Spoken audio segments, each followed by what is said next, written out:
Great. Thanks everybody for showing up after the day off. So this paper is trying to do a few different things at once, and hopefully it doesn't come out too convoluted. But first, I want to give a little bit of background about the genesis of the paper. So this paper is set to eventually appear in a collected volume called Anti-Theory in Science and Ethics, edited by Claudian Choco, Uri Leibowitz, and Isaac Nevo. Just as a heads up, most of the royalties are going to be going towards kind of local initiatives for food and medical aid for Palestinians.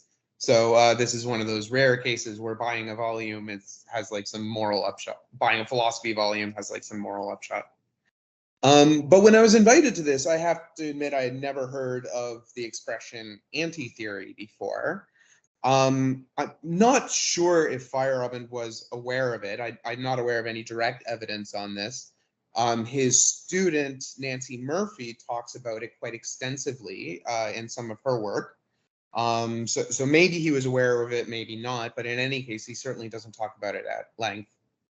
In contemporary anti-theory and ethics, the basic view is that in some sense, we do not need a theory to do ethics. So the practice of ethics is kind of best done without a theory, like utilitarianism or deontic morality or something like that. And so this volume was trying to show or trying to reveal parallels that might have happened in philosophy of science as those that were happening in ethics. So the framing of this paper is at least a little bit anachronistic for trying to understand Feyerabend's thought. But essentially what I'm trying to do in this paper is look at analogous arguments or considerations that Feyerabend had to show that we don't really need something like a theory of science or a theory of scientific method. In a later interview, Feyerabend makes it clear that Against Method was written against philosophy of science, not necessarily against science itself, right? And this is, I think, really telling to this idea that we don't need a theory of scientific method. And in fact, having a theory of scientific method is bound to lead into various kinds of problems.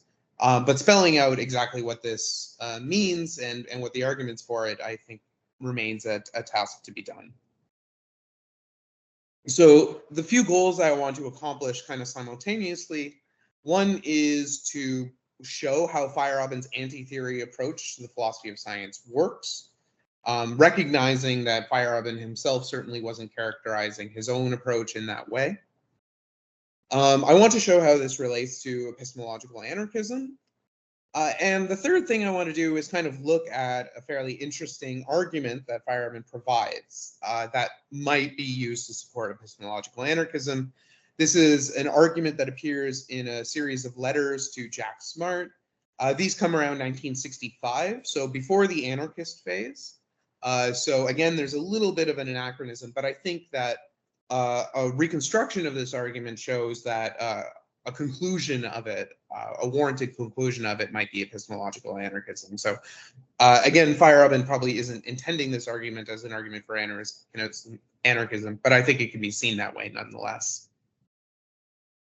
Okay, so beginning, I think, roughly in the early 1970s, and something that he becomes increasingly vocal about towards especially the end of his career, Feyerabend throws a lot of shade on philosophy of science as a practice. And here's a quote from an essay that was mentioned in Babette's presentation, Philosophy of Science, a Subject with a Great Past. And I take some of the ideas here to be fairly typical of the accusations that Feyerabend makes. So he says much of contemporary philosophy of science, and especially those ideas which have now replaced the older epistemologies, are castles in the air, unreal dreams which have but the name in common with the activity they try to represent. Sorry. This is where the animation would be nice. Sorry, I don't know why it's not. Okay, I might have to bring out these slides a little bit more, sorry. That transition would have been much more impressive in normal circumstances. Okay. That they have been erected in a spirit of conformism rather than with the intention of influencing the development of science, and that they have lost any chance of making a contribution to the world. The medieval problem of the number of angels on a point of a pin has some rather interesting ramifications in optics and in psychology. The problem of Grue has ramifications only in the theses of those unfortunate students who happen to have an enthusiast for a teacher. So in this passage, we see three primary accusations. One is that many philosophies of science, at least in his day, are inaccurate, as they provide a false image of scientific practice, that they are intrinsically, or at least in practice, intellectually conservative, and that they are useless and even counterproductive for scientific progress, right?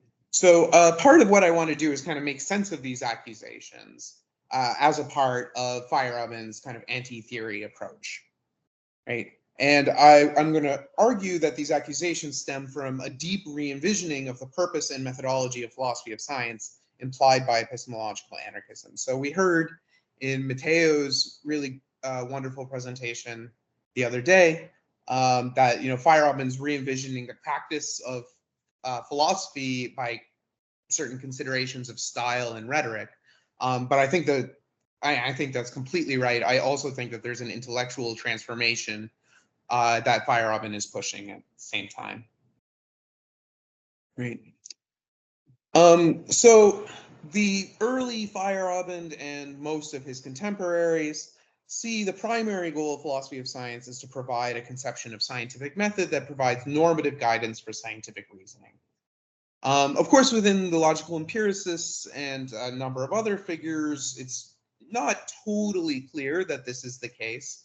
But Feyerabend at least seems to reconstruct most of his interlocutors as having this goal in mind. Certainly within the Popperian school, this is the primary fruits of the philosophical labor.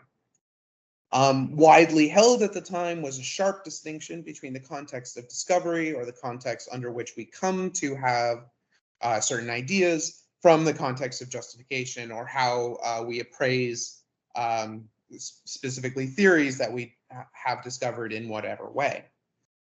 Feyerabend seems to think about theories of scientific method in a different way, and I think Feyerabend might himself be a little bit opaque on this point. So in a really early paper called Methodologie, he defines scientific method in an interestingly different way. So he defines it as, he says the term methodology deals with methods that lead to the formation of scientifically useful terms. I'm not sure exactly when this paper was written. I think in the early 1950s, published in the early 60s. But in any case, it's very early on in Feyerabend's career. He seems to have this really different understanding of what scientific method is. And that is something that I think comes to the fore in Against Method that I will get into in a moment. I think in general, this pattern seems to come up with Feyerabend quite a bit. He comes up with an idea, he mentions it very quickly, and then it becomes tacitly assumed in the background of his work, making large piles of his texts hard to understand, unless you kind of think that he came to this view very early and then just tacitly presupposed it in the background. And this might be the case in this case, where he's thinking about scientific methodology as things that lead to or create scientifically useful terms, right? Which is a very different task than trying to seek a logic of justification. Right, so one example of this that Feyerabend mentions in the Methodologie paper is Whewell, right? So here we have a distinct set of stages, right? We have the happy thought where there's no logic. Then we formulate hypotheses, which might look something like Carnapian explication. And then we do consilience of inductions, and that gives us our logic of confirmation. Now, I'm not trying to suggest that theories of scientific method on Feyerabend's account have to have this temporal structure in the sense that it's a pile of neatly defined stages. But I think that this example does illustrate a feature of scientific method that Feyerabend thinks that these theories need to have. So in Against Method, in the first edition, he explicitly rejects the discovery justification distinction. So he says the question is not what distinctions a fertile mind can dream up when confronted with a complex process, or how some homogeneous material may be subdivided. The question is to what extent this distinction reflects a real difference and whether science can advance without a strong interaction between the separated domains. A river may be subdivided by natural boundaries, but this does not make it a discontinuous entity.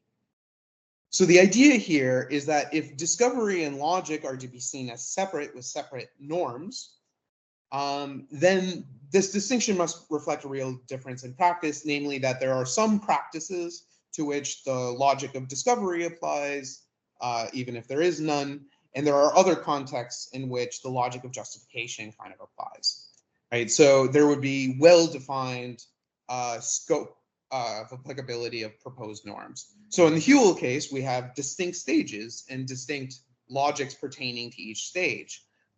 These stages might be nonlinear, they might be run in parallel with each other, but the key idea here is that these distinct ways about thinking about different methodological norms is that there have to be practices that we can isolate and that we can say this is where it applies. So one of the lessons I think Feyerabend wants us to take from the Galileo case study in Against Method is that the context of discovery and the context of justification are not separate but intermixed with one another, right? And moreover, as I'll go over shortly, but we all already know to some extent, is that the logics that pertain to each contradict one another. So we don't have a nice set of consistent norms that apply to discovery justification practices, right? So I won't go over the details of Feyerabend's reconstruction of the epistemic situation. We generally know the idea. Galileo practiced counterinduction when he was hypothesizing that the Earth rotates on its axis. This is a view that had numerous empirical as well as conceptual difficulties at the time, and one that Feyerabend thinks failed the vast majority, if not all, of the major standards that existed at the time, right? And then Feyerabend claims that most philosophical rules, like avoid contradictions, be clear, formulate hypotheses consistent with existing evidence, would have stopped Galileo in his tracks, right? And no one, and this is, I think, important, no one would have had reason to take this view very seriously.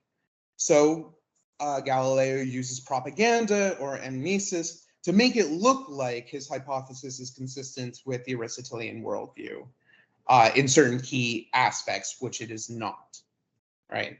So one might think that Galileo could have relied on the kind of contemporary analog of the discovery justification distinction, which is the distinction between pursuit and acceptance, right? So couldn't Galileo have just been more honest and say like, hey, I know this hypothesis looks absolutely nuts, but I'm just trying to pursue it to see where it goes, and maybe it'll become acceptable someday. Like, so certainly that's a coherent argument that could have been made, but Feyerabend seems to think that this argument would not have worked in that particular context.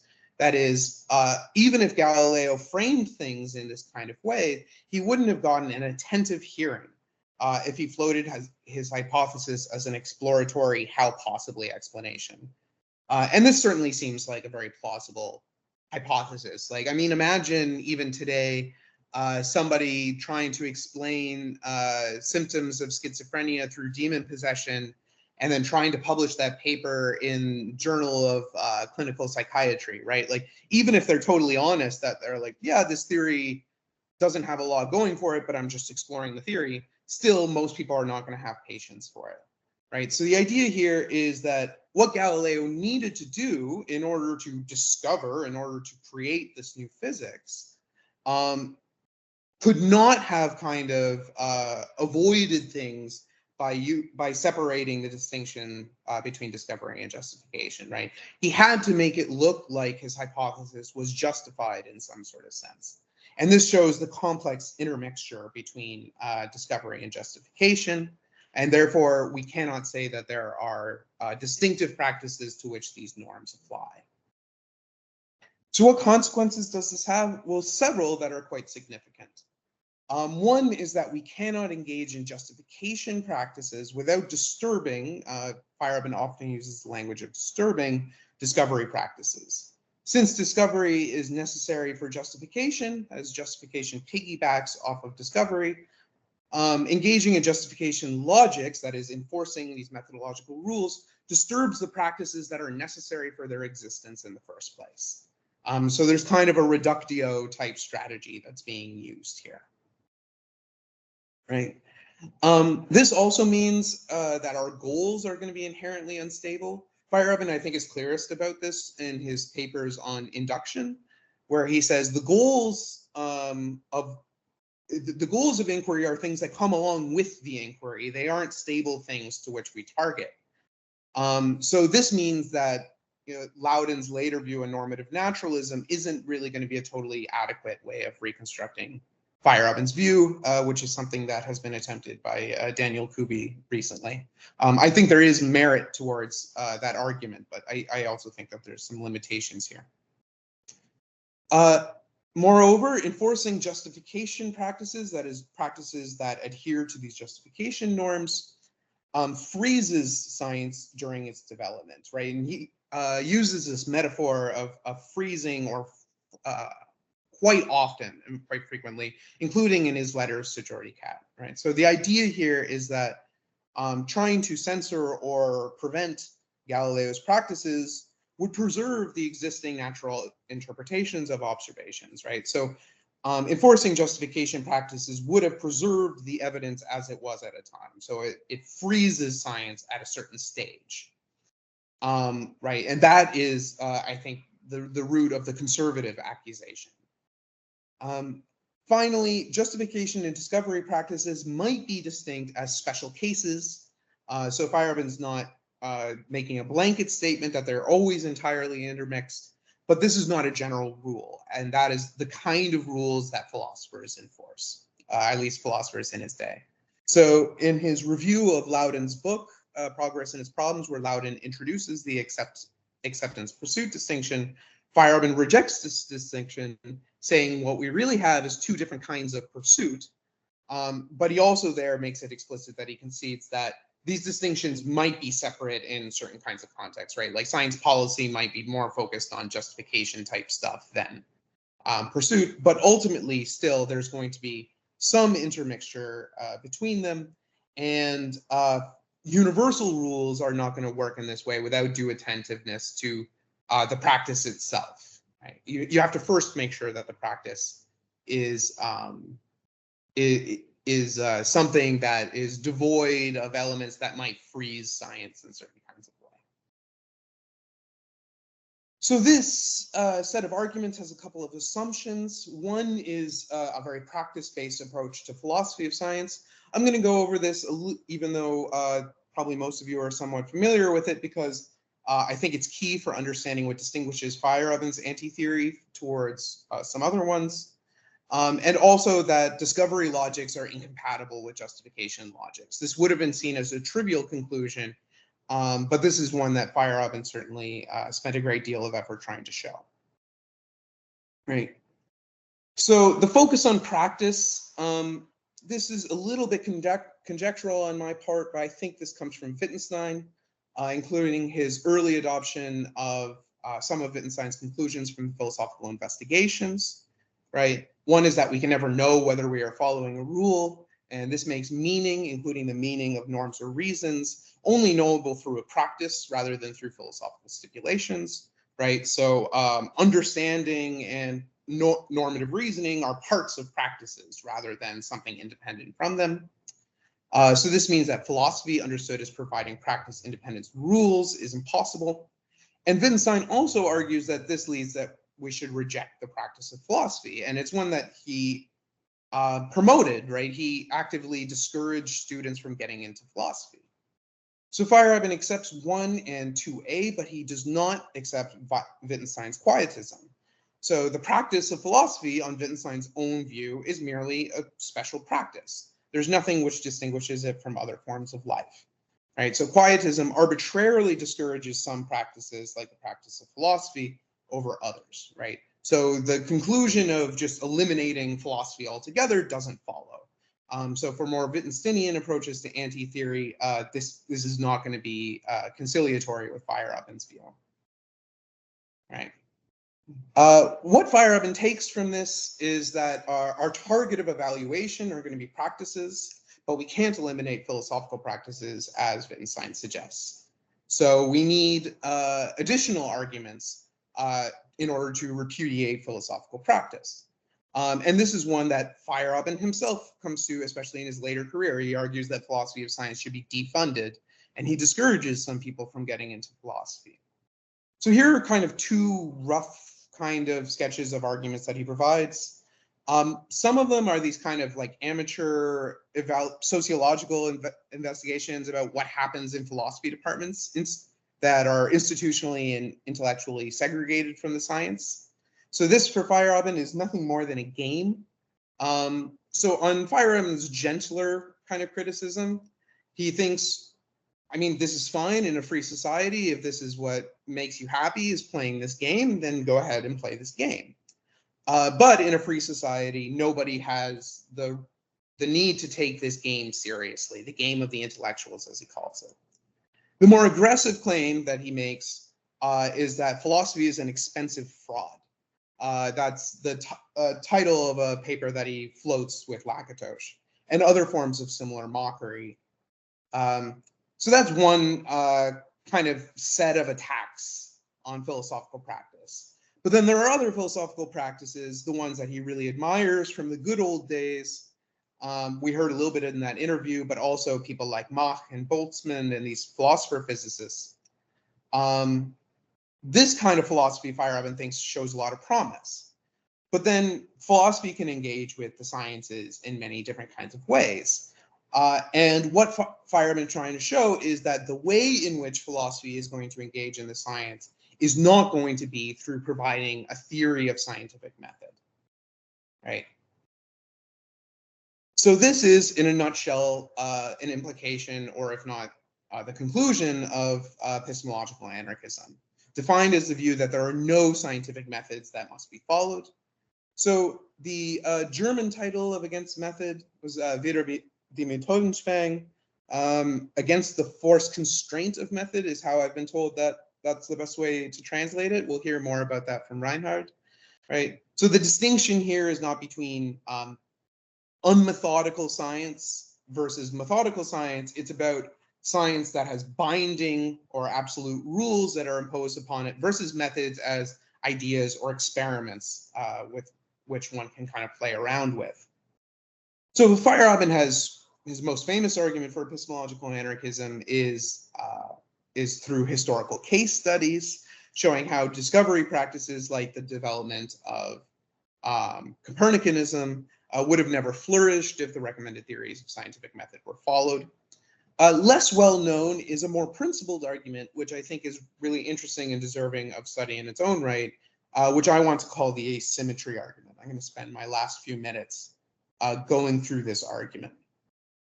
So this appears in a letter from Jack Smart. I tend to find Feyerabend's actually clearest in his footnotes and his letters for some reason.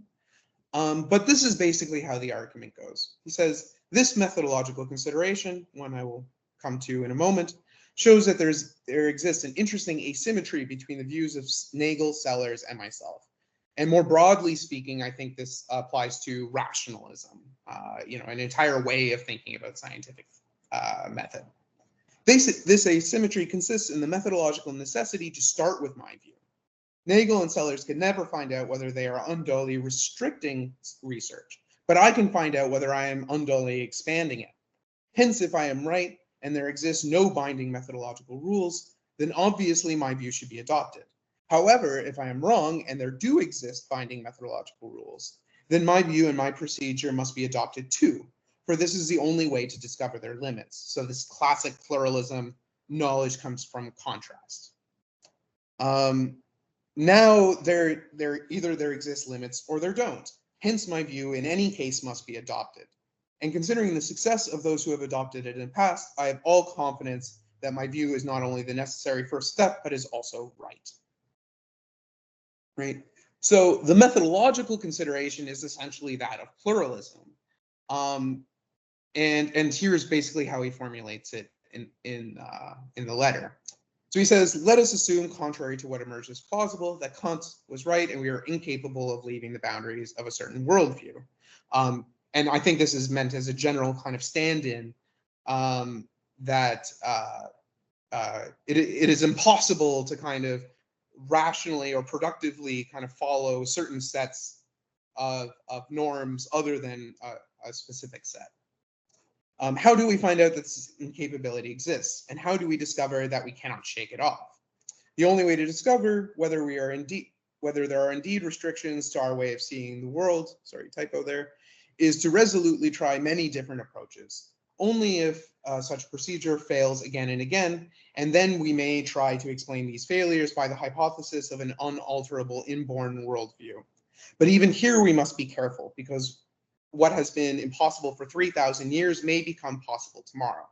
Even within the rather restricted worldview of science, it took about 2,000 years until the atomic view theory could be regarded as satisfactory. So this is an early version of the principle of tenacity at work here. Right, so reconstructed, the argument is like admirably straightforward. Either there are rules of scientific method or there aren't. If there are rules, we only know by violating them, that is by practicing anarchism, or a kind of open-ended pluralism. I know that's kind of controversial, but I see those two ideas as very closely linked. If there aren't rules of scientific method, then that should be epistemological anarchism should be practiced. Therefore, anarchism should be practiced. Right. So the implications here, I think, are fairly straightforward. If epistemological anarchism is correct, then philosophers who engage in justification practices qua giving rules are unduly restricting scientific progress.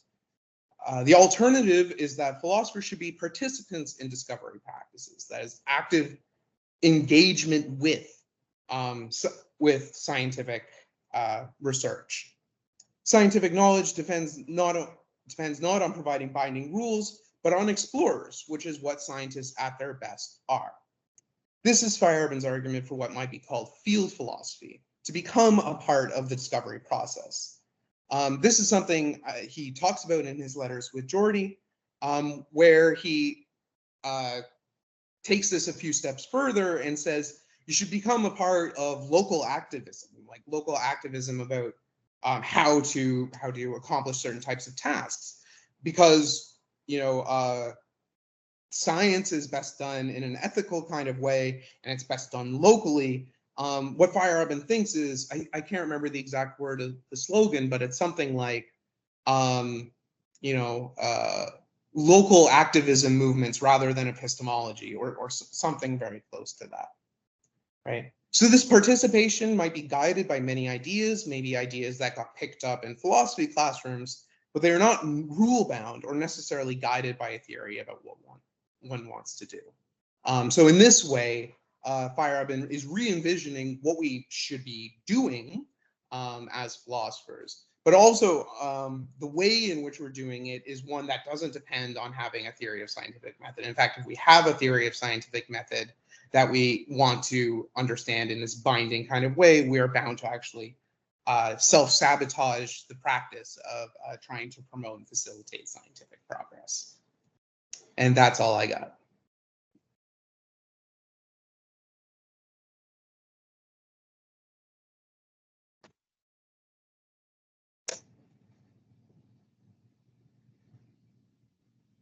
All right. Do we have any questions for Jamie?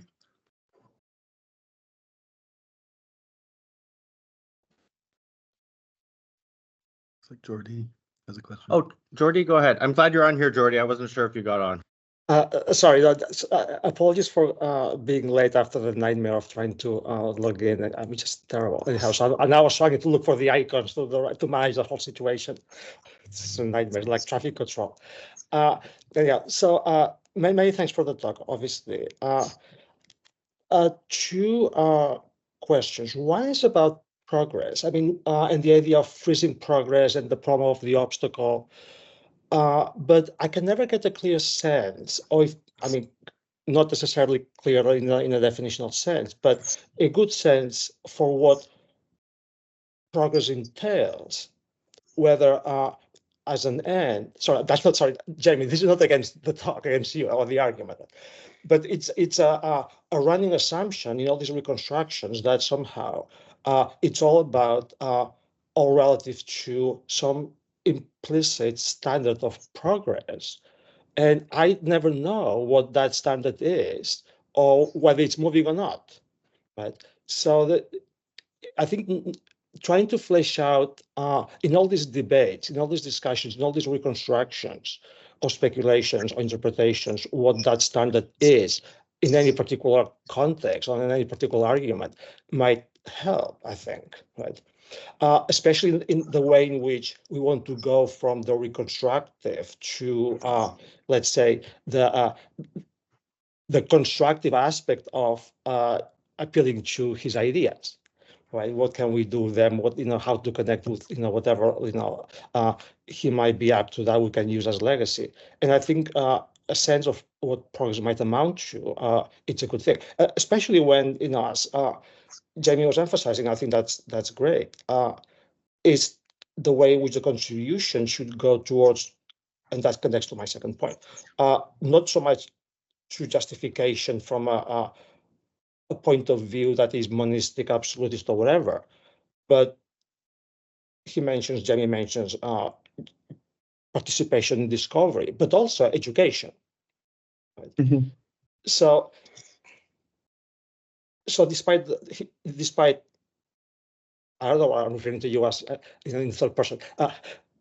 Despite your focus on discovery, participation in discovery, it's very clear that you have two alternatives. One is education, which you've mentioned, and then the question is part of our local activism in a sense, right?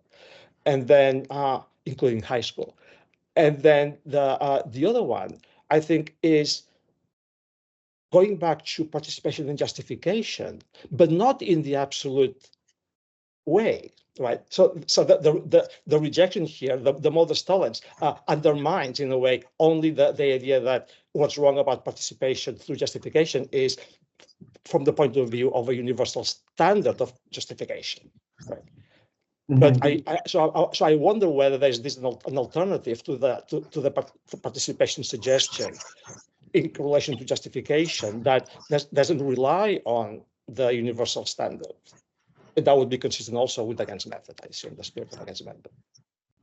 Yeah, thank you. Really, really helpful questions. Obviously, to a certain extent, I'm going to punt on them because I'm just going to need to digest them a little bit. You're absolutely right that there's a connection to education, which Feyerabend saw as like maybe even more important than things like scientific progress, even maybe by the first edition of scientific methods. So that's a connection that absolutely should be drawn. The point about the standards of progress, I think, is really hard in Feyerabend, partially because Feyerabend says a couple different things about it. Like, one is that the standards of progress themselves are in flux, which makes it really hard to really talk about progress rather than change. And I really don't know how to make heads or tails of that. Luca Tambolo has a really great paper on this where he takes an idea from the 1960s Feyerabend, where he says something like progress is an ocean of alternatives pushing against each other, expanding our understanding and so on and so right. So there's that idea as well. But a part of me thinks that notion of progress still has this notion of greater understanding, which is built into it. So it doesn't seem to that notion of progress doesn't seem to fully satisfactorily answer that question. So all of this is to say, I just don't know what to do with that topic right now. But I do think it's, I mean, in the paper, I think it's also important to kind of just be frank about the fact that there is this kind of outstanding issue that I, at least for now, I don't know how to solve.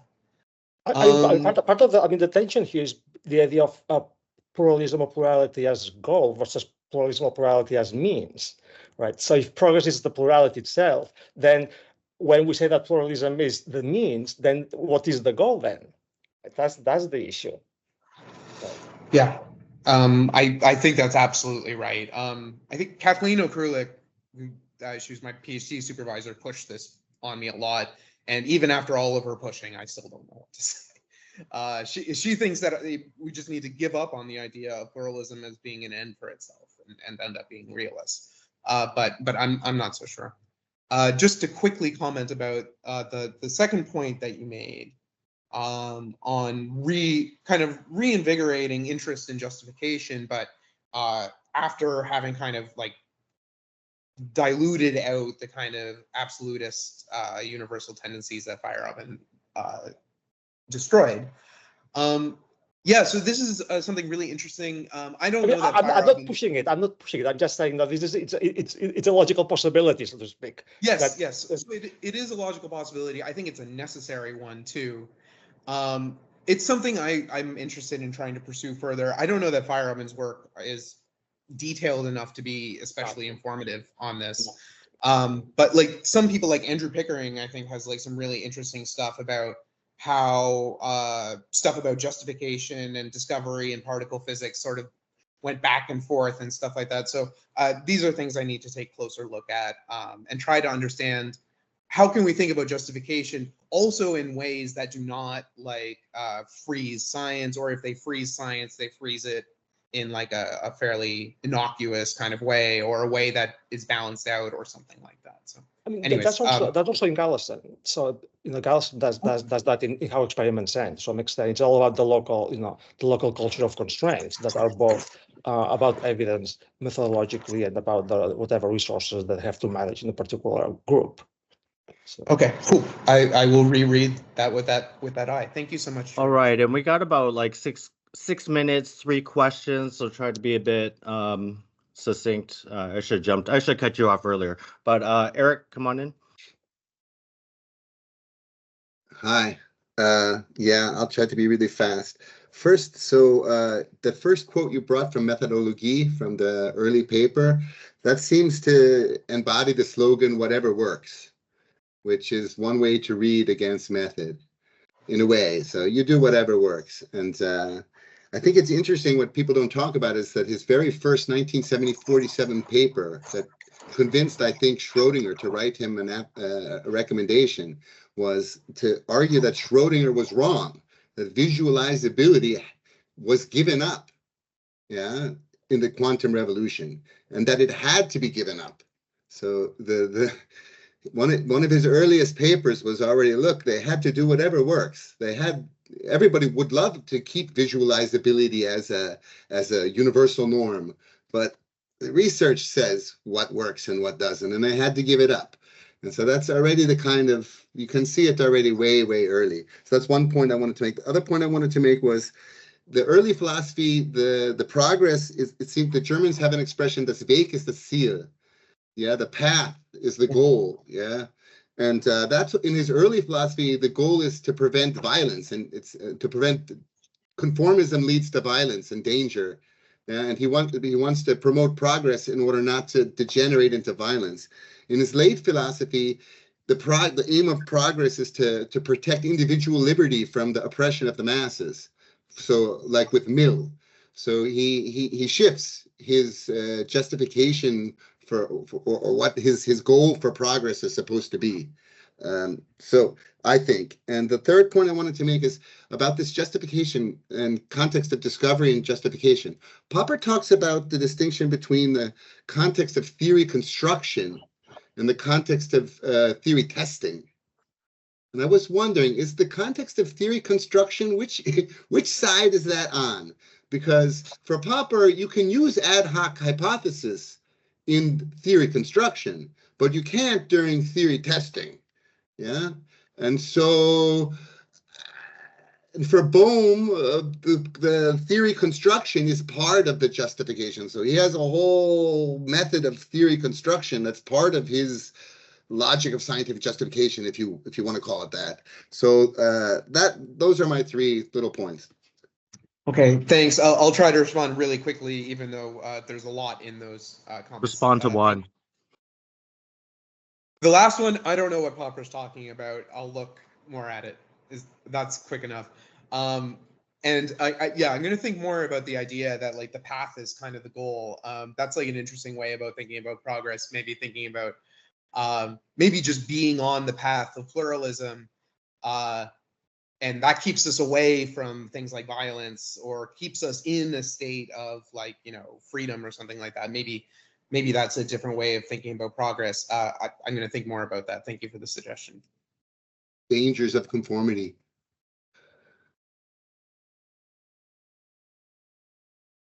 Adam? Yeah, thanks, Jamie. My question is very brief. I'm kind of taken by this statement that philosophy is an expensive fraud, and I'm wondering how general Feyerabend would have taken that claim, and whether he would have approved of funding for this conference. Interesting. Yeah, I mean, I'll think more about it. I mean, I am always curious, you know, philosophy of science has moved on so much since Feyerabend's day, and I think in a lot of ways that he would approve. There was probably actually ways of doing philosophy that he would have approved at the time, and he was being more sweeping and generalized than he probably should have been. I kind of feel like he wouldn't support funding for this conference, but only because like he has these remarks where he hates to think of himself as being like a celebrated big figure. So there's a part of me that thinks that he would just like feel sick hearing people wanting to talk about him. But that's just a hunch. Thanks for your question, Adam. And Matteo? Sorry. Yeah, I want to get back to Eric's first point about this definition of methodology. That reminded me very strongly of Carnap's idea of conceptual engineering, both for the reference to terms and for the fruitfulness as a criterion of success.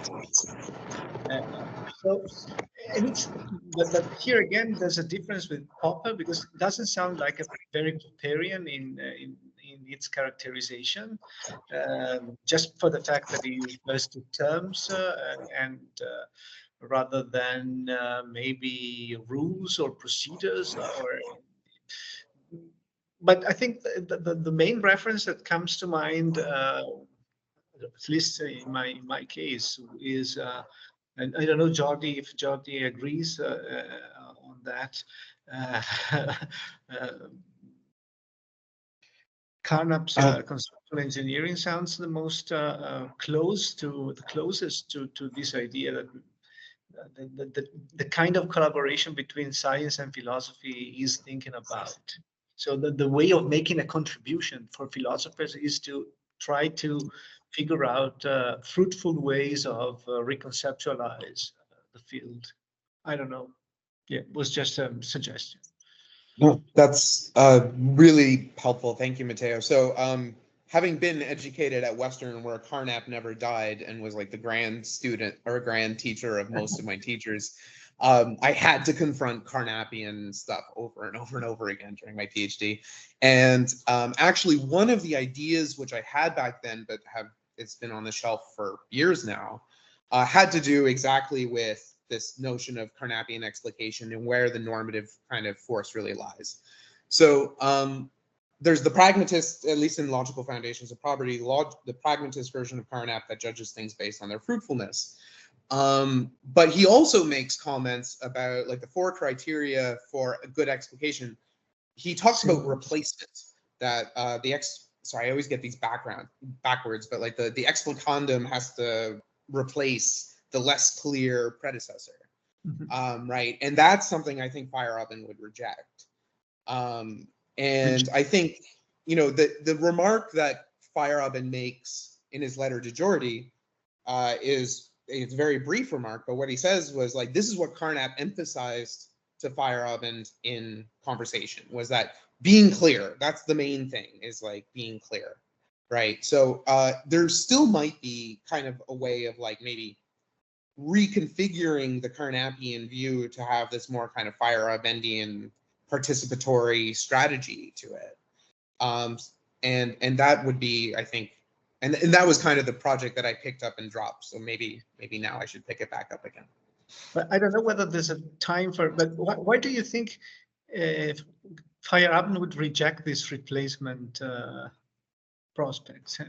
Isn't it exactly the way in which he thinks of philosophy being effective of collaborating with science, making a contribution that could change science rather than leave everything as it was?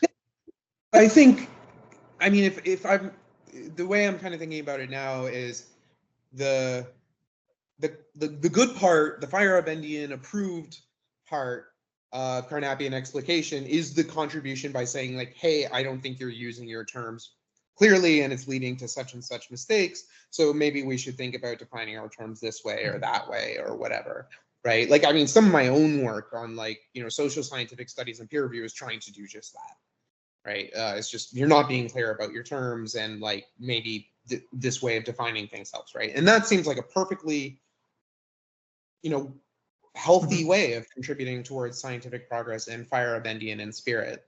The keeping the vague part around, I think part of it has to do with pluralism. Partially, especially in his later works, you know, Feyerabend makes a big deal about ambiguity. And ambiguity seems to have this heuristic value that kind of more precise terms don't have. This is something Arness spoke about at length. And I don't know this for sure, but I would imagine that Feyerabend was aware of these kinds of works and maybe had some sort of impact on his thinking too. So that's my hunch for thinking why we want to keep the vague initial starting point around, as well as maybe make it more precise in certain contexts. Thank you. It's clear now. All right, we're about like 5 minutes over. I thought we could do like a 5-minute break and then start Eric's, and we'll obviously keep Eric's time. I think we can take off. We have this kind of scheduled break later on. We can just take away from that. So why don't we give Jamie a hand and we'll reconvene in about 5 minutes. Thanks. These questions were super helpful. Thank you so much. Really appreciate it.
The original and this one in Dallas. Yeah.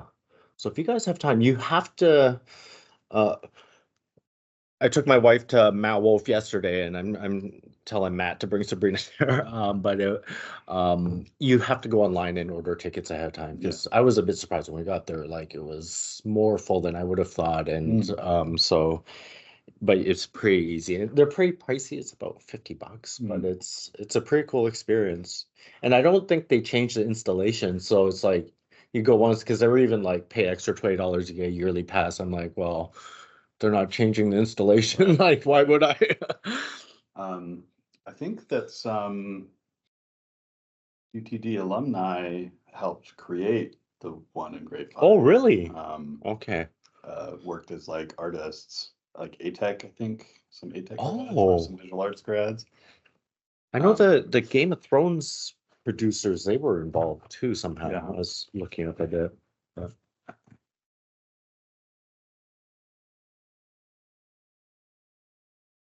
Really nice talk, Jamie.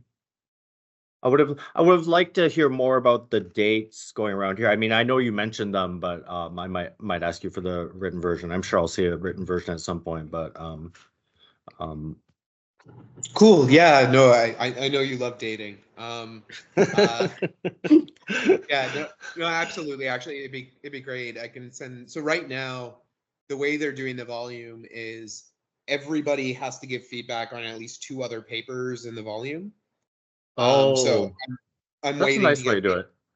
Yeah. Yeah, it's interesting. And trying to also make explicit connections between other contributions in the volume. So I'm waiting to hear back from that, but then once I get that, work on it, I'll probably be sending drafts around and see what people think. Yeah.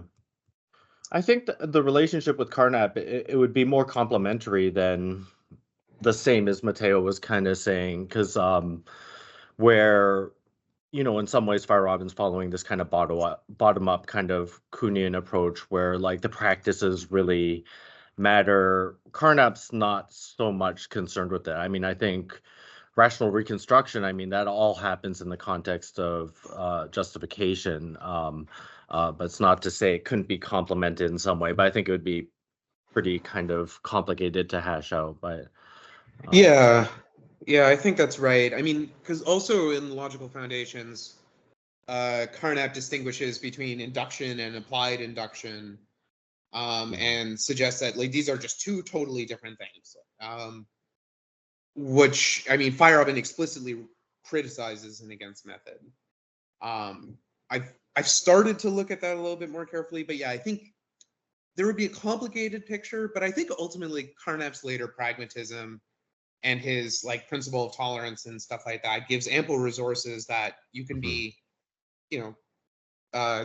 there is a way of kind of purifying Carnap. Okay, it's Eric's turn. And also look in the Schultz volume, the Carnap one. So Eric, can you share your screen? And is Lucas here? I corresponded with him, but I don't see him here. I think he's our next speaker, so we might have lost a speaker, but I'm not sure. I'm gonna email him and hopefully get a hold of him. So, can you see my screen? Yes, you're perfectly set up there, Eric. So, our next speaker, if not a godfather of Feyerabendian scholarship, very close, right? Like a stepdad at least. So no, John Preston. Yeah, he's a godfather. You're close, so right. I younger, obviously, but from Humboldt-University of Berlin. Happy to present Eric Oberheim. Take it away when you're ready. Yes, thanks very much for the invitation. I adjusted the title of my lecture and my talk to try to address some of the things that's come up in the paper so far. So here we go. Also, I should point out I recently wrote a very long essay, which is basically, these are the highlights of. The essay is supposed to appear in Philosophical Origins, the Polish journal, the online. You know what I mean? I hope so. Okay. So my talk has 3 steps. Yeah. First, I'm going to argue that falsification has only a limited validity, is what the main conclusion of ERE is. Yeah, he's arguing that falsificationism cannot take incommensurability into account, that it needs to be disinfected of its empirical core, where the empirical core equals formal relations between basic statements. That's going to be the first step. Then I'm going to try to explain Feyerabend's early philosophy of science as a culmination of this paper, Explanation, Reduction, Empiricism. That's step one. Step two, I'm going to try to explain how he awoke from his Popperian slumber in December 1967. So that we'll look at Feyerabend's awakening, Feyerabend's epiphany, and how that led to Feyerabend's anarchism. And my thesis is that Feyerabend's philosophy, the move from the early to the late, should be understood as moving from the limited validity of falsificationism to the limited validity of all methodological rules. So, and then at the very end, in the last slide, I'll try to characterize more exactly Feyerabend's reversal and what it entailed and what it did not, and how he made that transition. Okay, so brief timeline. I'm going to throw some names at you real fast. I'm assuming you know a lot about this already. He met Karl Popper in 1948. That was a major influence. Then I'm going to talk about Ehrenhoff's influence, Wittgenstein's influence, his PhD in 1951. Then we're going to look at David Bohm and his influence, and that will get us to our first step, to explanation, reduction, empiricism. Then we'll be able to understand what he's doing there, what he's trying to do there, why he's trying to do it. Then we will look at two events that happened between 1962 and 1967. First was they opened the doors to the minorities in 1964, and then this event that happened with Carl Friedrich von Weizsäcker in 1965. I'm sure both of you, or everybody here, knows what I'm talking about, but we're going to look at them very quickly. And then we'll get to the second step. Feyerabend awoke from his Popperian slumber, anything goes in hedonism, and that will bring us then to the characterization very quickly of his late philosophy. So Karl Popper was one of Feyerabend's three father figures. The other two were Wittgenstein and Ehrenhoff. In order to understand Feyerabend's relation to Popper, you need to make a distinction between critical rationalism as a tradition or a framework that traces back to the Ionians, to the Greek philosophers, and falsificationism as a normative methodology, because Feyerabend adopts one and criticizes and rejects the other. Feyerabend's view is called critical rationalism. It's conjectures and progress by criticism is critical rationalism. And falsificationism, of course, is conjectures and refutations. And I'm going to show how that's based on formal relations between basic statements. So for a basic 101 philosophy of science, Karl Popper, direct refutation versus indirect refutation. In indirect refutation, you have a theory, you deduce an observation statement, or in a form of a basic statement, and then if it is consistent or it's inconsistent. And if it's inconsistent, you've directly refuted the theory. But Popper says, okay, if you have a direct refutation of a theory, you're going to have, if it always, in all other cases work, if all swans are white and you come across a rainbow-colored swan, you will probably have an ad hoc, explanation for this rainbow-colored swan. Somebody painted it rainbow-colored or whatever. So you don't take direct refutation seriously, but if someone comes along and explains why you should expect rainbow-colored swans once in a while, then you have and predicts you will see a rainbow-colored swan in certain circumstances, and those are the circumstances you see the rainbow-colored swan, then you have a falsification. So then in this case, the new theory predicts everything the established theory predicts, and it contradicts something that the established theory predicts, right? You have the falsifier. Yes, these are the two conditions. And Popper's examples of falsifications are the transition from Newton to Kepler, and then again from Kepler to Einstein. From Newton to Einstein, I'm sorry. From Kepler to Newton, and then Newton to Einstein. Those are falsifications for Popper. So Kepler's theory was falsified by Newton. Newton's theory was falsified by Einstein. And how they deduced predictions from Newton's theory that falsified predictions made by Kepler's theory. So explain the ones that Kepler's theory got right and show that Kepler's theory gets some wrong. And Matteo shaking head, it disagrees. But so we'll move on. 1949, we have this big event, this Ehrenhoff's effects. Here I want to make the point that Feyerabend wanted to be a scientist philosopher and not a philosopher of scientists. He tried to become a physicist and he failed. And he was disgruntled about it. And he wished he could have had this PhD. And the same thing happened with Popper. Yeah, Popper was supposed to get a PhD in empirical, run an experiment on memory, and never got past methods and materials section. And then they said, okay, you have a PhD for that, we'll call it philosophy of science. And that's how we got professional philosophy of science, as far as I can tell. He got the first chair in philosophy of science, right? So anyway, so Ehrenhaupt sparks an interest in problems of empiricism. And then if you look at his publications on general methodology, here's a list of them. Here's where you see that he's always talking about problems of empiricism. Yeah, and the outlying thing here is Linguistic Arguments in Scientific Method, 1969, because that represents his early views before 1967. So somehow he must have written this earlier or had it laying around, but this paper published 1969 doesn't fit in my story, because my story says he gave up that view in 67. So that paper has to be written earlier. I don't know what happened there. Matteo can tell us, but that's wrong. That date has to be belated somehow. Yeah, because by 1970 and Against Method, we had something else, but we still have the same criticism of empiricism. So he didn't retreat from his criticism of empiricism. Yeah, so here we go. So Ludwig Wittgenstein, yeah, was main father figure. Yeah. Only one thing I want to point out. It's a great story. Yeah, there's a lot of interesting things to say here, but I only want to point to one thing. How did Feyerabend get Wittgenstein to come to the third Vienna Circle meeting, to the Kraft Circle? How could he have managed this amazing feat? The guy was about to die. He was notoriously hard to get to come. Yeah, and Feyerabend says after going to his house, Elizabeth Anscombe said, go to his house.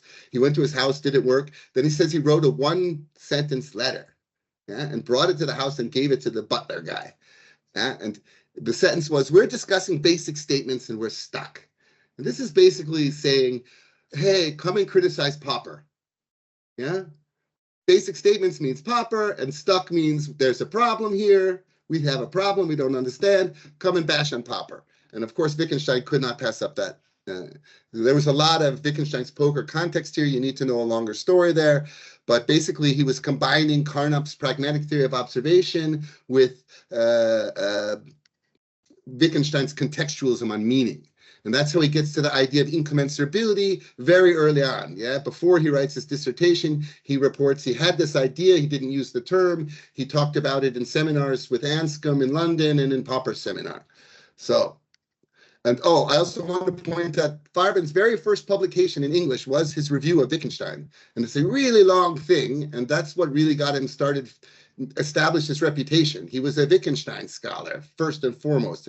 He wrote papers in analytic philosophy and a dozen reviews of books on formal logic and its history by 1955. So if you look at the publications in the early 50s, 12 publications, reviews of books on formal logic in its history, yeah, plus his Wittgenstein paper, plus this huge one published in the year before, 2 pieces in German, plus his paradox of analysis paper, his early philosophy of language. Okay, so I'm getting carried away with extraneous details. I'm going to run out of time if we don't move fast. So then I'm going to name drop some people quick. There was the story, of course, with Victor Kraft, the Kraft Circle, that his PhD thesis was just notes he took during the Kraft Circle discussions.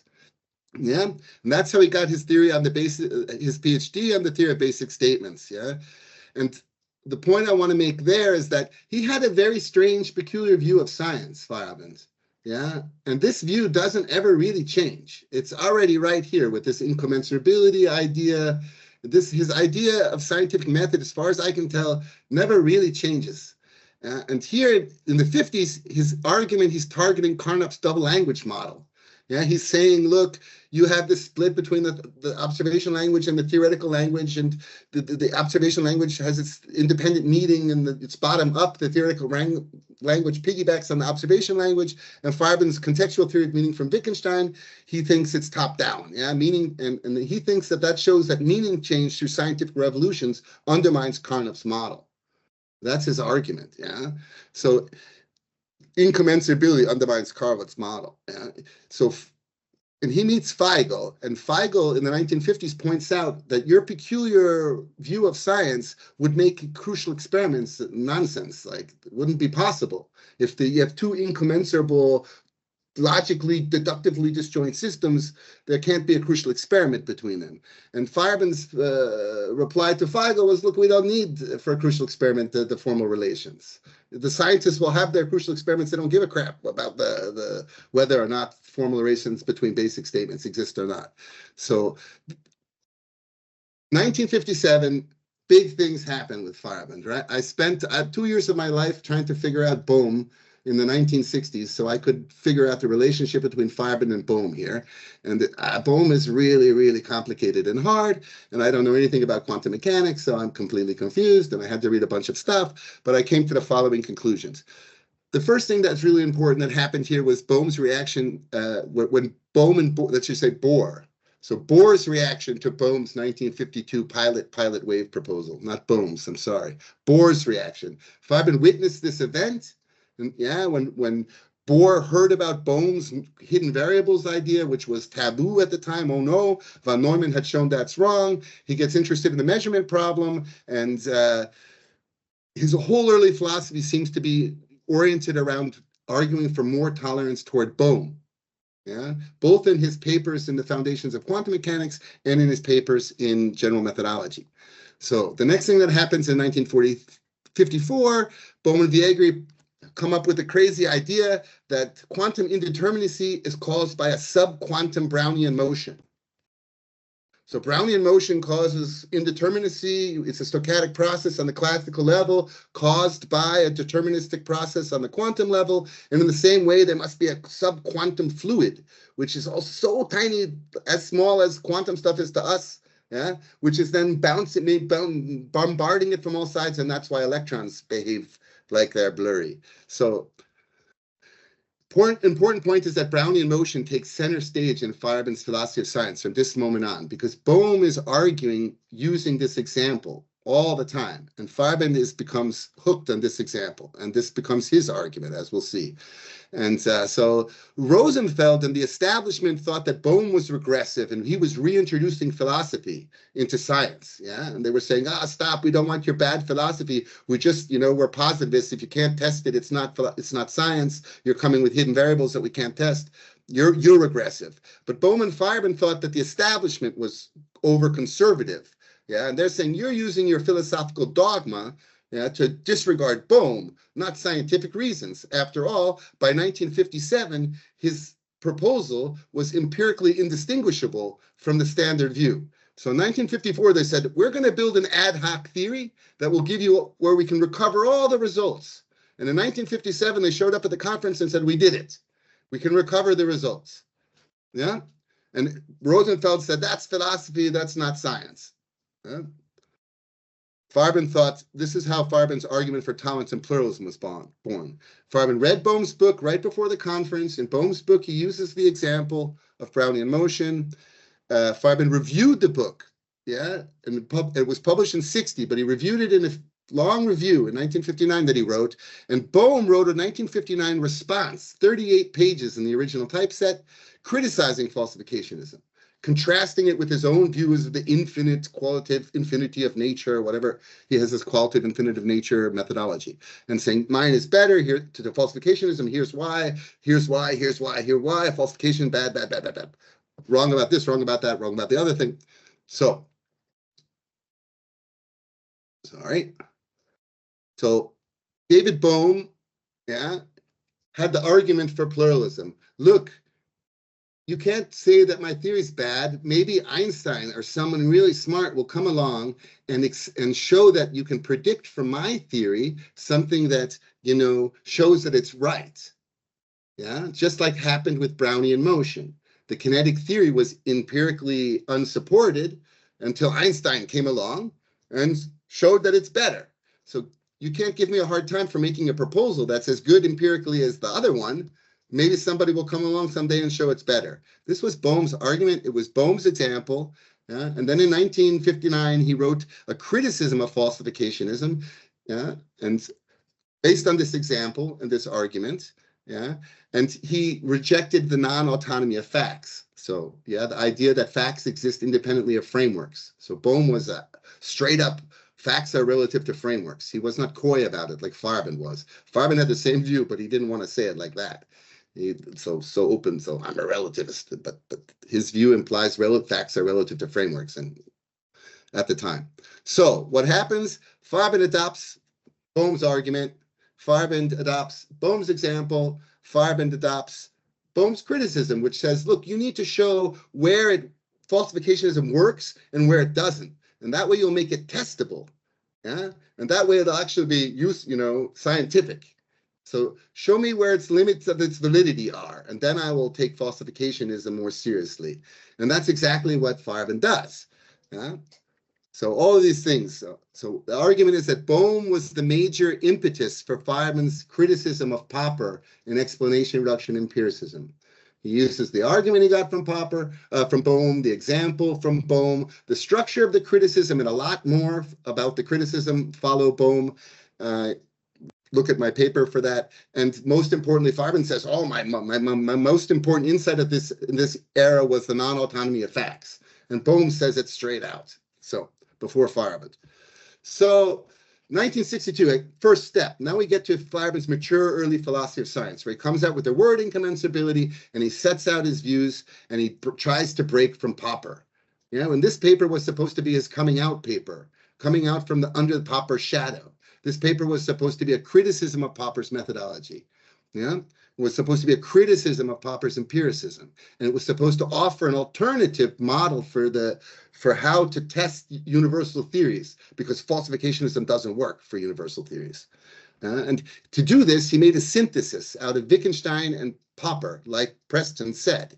He takes Wittgenstein's stuff and some Popper stuff, and he criticizes the worst in Wittgenstein, his quietism, his conception of philosophy, because he's a scientific philosopher. He believes that, part of philosophy is ontology, and ontology is where metaphysics goes to become empirical.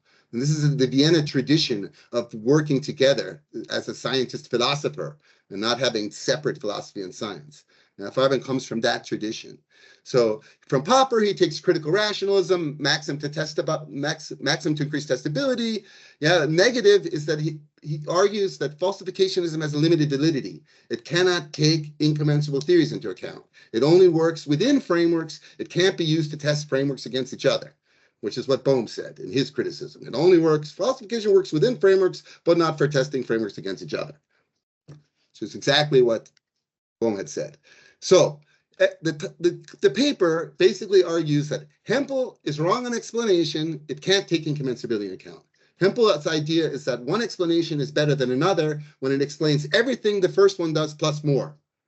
Feyerabend says when there's a revolution, the new theory doesn't explain the old facts. The old facts become antiquated and reconceptualized as new facts. And there's no relation between the sets of facts. They're deductively disjoint. So then he criticizes Nagel on reduction and says there's no deductive relation between the theories. You cannot deduce one from the other. And then he criticizes Popper on empiricism. And he says it can't take incommensurability into account, just like the other two. Here's the quote. It does not seem to me that Popper's empiricism can deal with the case where T and T are incommensurable. And then the next sentence is something like, and now I'm going to explain why.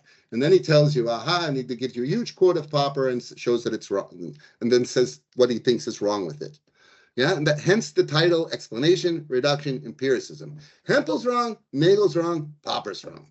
That was the intention of this paper. So, and that's what it says. So if you look at what incommensurability means, it just means seductively disjoint.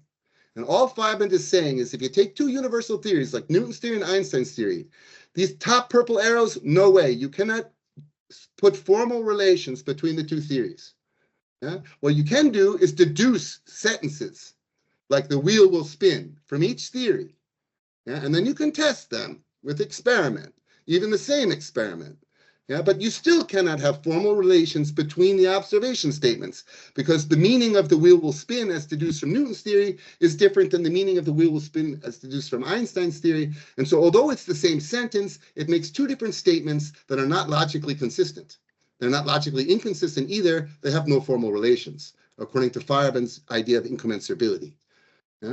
So the top arrows bar, the top red no bars reduction, and the bottom red bar no Hempel and no Popper.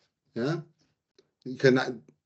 neither can you explain everything the old theory did, nor can you falsify the old theory with new predictions, because there's no logical relations.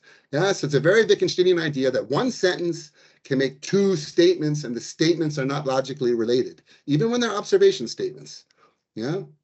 And the reason is they have incompatible rules of usage. They imply that each other's have zero extension. So if there's absolute mass, there's no Newtonian mass, and vice versa. How much time do I have left? Enough. So the evidence for this interpretation is overwhelming. I don't think anybody can really have seriously doubt that it was intended as a criticism of Popper's empiricism. Why? Because in ERE 1962, it says, it is the purpose of the present paper to develop and defend in the outlines of such a disinfectant empiricism. And when he says such a disinfectant empiricism, he means one that can take meaning variance into account, and he argues Popper's can't take meaning variance into account. So it has to be Popper.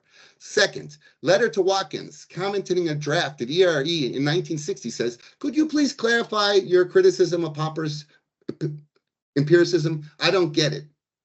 So Watkins knew it was a criticism of Popper already from the draft. Yeah. In 1963, How to Be a Good Empiricist, which is explicitly a simplified summary of explanation reduction empiricism in his other early papers, explicitly a summary, he says, I'm trying to eliminate whatever remainder of an empirical core may still be contained in Popper's point of view. Yeah?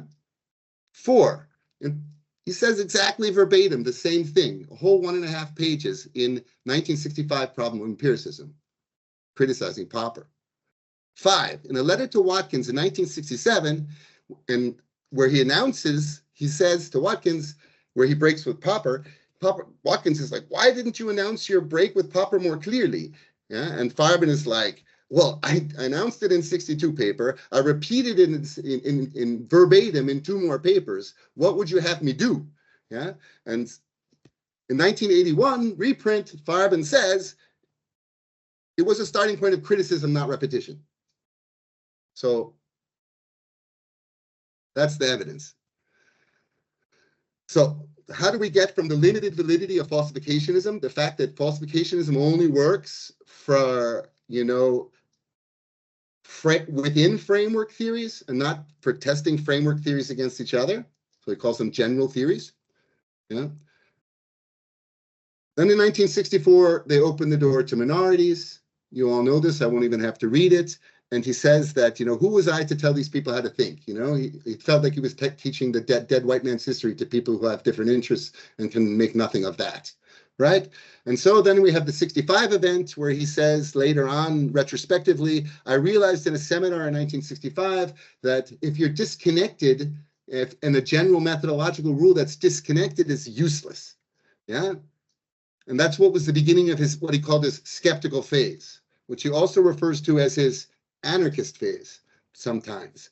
So in 65 starts this idea that general methodological rules are useless. Yeah. Once you say, okay, we have falsificationism and we have my rule, and you ask, well, when shall I apply which? Well, limited methodological rules are useless unless they're connected, because you don't know which one to apply. And this is the reasoning that's going on here. And this is what leads to this strand of philosophy of science, until now an unknown form of lunacy. So that's my translation of the 1973 paper. So we heard a lot about that just from Jamie, like this anti-philosophy stuff. So this starts in 65 is what I'm claiming. Yeah. And then now we're at step 3 finally, Feyerabend's awakening. Yeah. And letters, and 2 letters, separate letters, one to Watkins and one to Lakatos, 2 Popperians, his closest 2 Popperian friends, I guess. And maybe Agassi, Matteo could talk to that. But he sends these 2 letters. Yeah? And in these 2 letters, he says he had an awakening, he had an epiphany. He's breaking with Popper's school, and anything goes. All in these 2 letters. Yeah, on this one day where he breaks from Popper's school, or at least he announces his break, right? So Feyerabend's awakening. Listening to your lecture, he's talking to Amir Lakatos.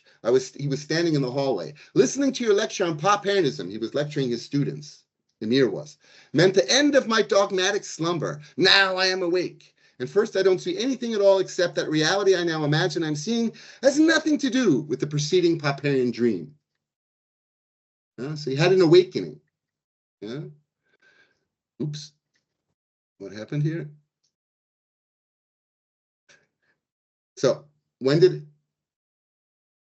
now in the letter to Watkins, he describes exactly the same situation. And now when I finally heard Amir's crystal lecture, I realized why I had changed. I had a curious feeling of utter unreality. Here was one supposed to hear something about scientific theories, about Einstein's theory of gravitation, about its relation to Newton and Kepler, which is exactly what he criticizes in Explanation of Empiricism, and says it works for Kepler and Newton, but it doesn't work for Newton-Einstein, falsificationism, right? That's Feyerabend's argument, is that, yeah, you're right, Popper. With laws, you can have a falsification by a general theory, but one general theory cannot falsify another because they're deductively disjoint. It's based on a distinction from Duhem between theories and laws. Theories explain laws, laws explain observations. It's a two-step deduction instead of a one-step deduction. He explains it in the first note of Explanation, Reduction, Empiricism, the distinction. So, and again, we hear Popperian seems to be like a nightmare, not at all better than Hegelian philosophy of nature. So he's like, and after this letter, he goes on with this running gag of this nightmare that he's now in. So the idea is that he awoke from a nightmare into a nightmare. And Watkins is writing back, oh, I'm sorry that I play such a big role in your nightmare. And it goes on and on. It becomes a running gag. So how did it happen? Well, first of all, we know, with this quote, I can say, look, the problem was a problem of methodology, and it had nothing to do with the foundations of quantum mechanics, which is some people plot, oh, there was a fight there, and that was the reason. That was not the problem at that time. That fight had started much earlier and had a much longer history, and that fight is how was the last nail in the coffin. When Feyerabend sent his 68 paper to Popper, I don't think he ever expected that Popper would speak to him again after I think he knew he was burning a bridge, or at least he should have known. So anyway, so what happens? What does he say? He says, my position is, in these letters, on this day, my position is now thoroughly Popperian. Karl always starts his lectures on scientific method with the remark that there is no scientific method. It is this remark with which I accept, and I reject everything else which comes after. So it's thoroughly Popperian. It's obviously ironic, and he's saying, look, I disagree with Popper about Newton and Einstein. I'm breaking with you guys on methodology. Why? He explained in the letters that it's both wrong descriptively in the Newton-Einstein case, and it's anti-humanitarian because it would inhibit progress instead of promoting it, which is exactly what he argued in ERE 1962. So he's rehashing his argument in 1962 in a letter in 1967, in two letters, saying this is why I'm breaking with you guys. Over methodology, over this dispute that's been going on since 1962. Yeah, and what does he conclude in this letter? Yeah, the only theoretical restriction or definition of science which I'm prepared to tolerate is what follows from a principle of general hedonism. All those elements of science which are inconsistent with hedonism must go. Besides, if I'm correct in what I said in my lectures and in some of my arguments, then the improved method just says anything goes, except those things which are inconsistent with hedonism. My anti-Karl Kuhn paper will be rewritten with the title Against Method. In the letters, he also, from then on, openly mocks serious argument. It says, I'm not in the business of serious argument. And it's no coincidence that in the same year, he says, look, the theater is a better instrument for philosophy than the stupid lectures and essays no one reads. So, conclusions. Do I still have time? I hope so. Feyerabend's criticism of empiricism remained constant. From 1951 to 1993, he just added targets. Carnap, Hempel, Nagel, Popper, and others. Yeah, Bohm, not Bohm, Bohr, others. No retreat from empiricism. From positive model of acquisition of knowledge to skeptical phase in 1965. So up until 1965, Feyerabend still thought he could help in Popper's project of kind of providing a recipe for, in this case, world change. So Feyerabend wanted to write the playbook for world change. Here, follow my test model with the Brownian motion example. That's how you revolutionize the world. That's how Einstein did it. Yeah, you don't want to falsify the new theory by logically contradicting it. You want to predict something theory-laden that the other theory cannot talk about because it's theory-laden by the new theory, and the new theory uses incompatible concepts. Yeah. Feyerabend broke from Popper's school over empiricism on 17th of December 1967, completing his transition to his anarchist phase And this is also Marx's historical turn. From that point on, he starts saying, oh, I'm going to do history now. I'm going to do history. The solution to my nightmare problems is to turn to history. And that's when he starts writing his historical books against method, philosophy of nature, science as an art, which is, also a historical book. It's about the change of worldview in the way back in the aggregate in the whatever universe of the Ionian of the Hellenistic period. So it's not about art so much as about change of worldview. This follows that there was no real backward projection here. He was trying to criticize Popper from 62, and he said so. The idea that he was projecting it backward is completely unsupported by the evidence. 62 was intended as his breakout from Popper. Here's my method in contrast to falsificationism. You, great master, you're great, and falsificationism is a great school method within frameworks, but not for comparing frameworks, not for testing frameworks against each other. Here's my model, it's better. So and also the backward, Feyerabend says that he felt uncomfortable with Popper's philosophy from the beginning, from when he first met him, somehow a little bit, but couldn't put his finger on it. And what I'm trying to say is that he knew there was a problem with basic statements in Popper's account from the 1950 meeting with Wittgenstein, where Wittgenstein came and explained what you see when you see through a microscope. And Feyerabend had his idea of this incommensurable, theories. This was in the background. The idea that there can't be it would mess up crucial experiments is already from the mid-50s. So fourth, the idea is that how did he get there? He went from the limited validity of falsificationism as a methodological rule to the limited validity of all methodological rules. He looked and saw, okay, in the letters you see, what was the Lakoto's lecturing? He was explaining Popper says no ad hoc maneuvers. You have to take falsification seriously. And Feyerabend thought, oh, well, look at Bohm. Bohm was doing an ad hoc thing, and he was defending Bohm's ad hoc theory.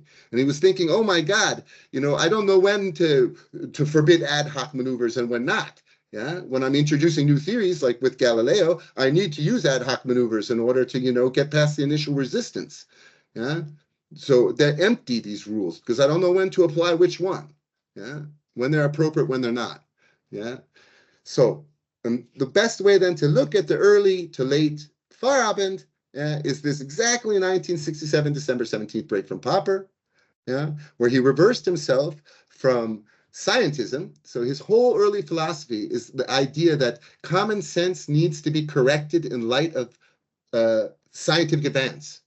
We need to correct common sense. Common sense is holding us back. Wittgenstein showed us that antiquated problems built into the grammar of common sense language, it causes these philosophical problems that we'll never solve, and it's preventing progress. He had this whole account in the Explanation, Reduction, and Empiricism of a positive account of the positive role of Wittgensteinian pseudo problems. He thought they contributed. Finding out why they're pseudo problems and not genuine problems was part of scientific advance. So he wanted to, not quietism, he wanted to put Wittgenstein's philosophy into science. He wanted to make it scientific like everything else. So, but after he gives up this and he says, I want to protect common knowledge, common sense, common everyday knowledge from science, because the ambiguity in common everyday language is important for people to connect. And it has built into it traditions, principles of traditions that are important and we don't want to lose to the imperialism of science. So the real change here is from that to that, from scientism, of correcting common sense to protecting common sense. Protecting it from science to correcting it with science to protecting it from science. And that's the real best way to characterize it. In his early philosophy, he was a relativist about facts in science. Facts are relative to frameworks. In his late philosophy, scientific knowledge is just relative to other forms of knowledge. And that's when he made his historical turn. After that, he goes to history and starts writing the historical books and gives up on the idea of his youthful idea of the positive model for an acquisition of knowledge. Am I out of time? Yes. Okay, so just one last announcement. coming soon. Matteo and I hopefully will finish Feyerabend Formative Years Volume 2. It contains Feyerabend Carnap controversies from the 50s with contributions by Hempel and I think Feigl and some other people, Rosenboom, some new unpublished, never seen, brand new, discovered by Matteo, correspondence between Feyerabend and Kuhn from the 1980s, and Bohm 1959 paper, which is the key to the 1960 Feyerabend who says, I'm a falsificationist, and Bohm is, and the 1962 Feyerabend who says, Popperian, and Bohm has a point. So that's actually the key in that paper. The second thing is there will hopefully be a third volume. I have a grant to edit it. Matteo collected Watkins, Agassi, and Lakatos' correspondence pre and for against method, and I'm trying to write footnotes, and Matteo would be better at it. So the third thing I want to point out is that we have Feyerabend Science as an Art. I found it in the archive, the complete English version of the manuscript of the book, all 5 chapters. The first chapter, Science as an Art, I've transcribed. I put in some cool color pictures, and I made a really nice Centennial PDF. If anyone wants a copy, I can send it to you. So that's it. This is just something you can look at while we're having discussion if you're bored. All right, we have some questions. So Ian, go ahead. Cool. Thanks, Eric. What do you mean by scientism, and what do you think Feyerabend meant by it? Well, I think what I meant by it something very specific, and it's what I said. He wanted to correct common sense with science.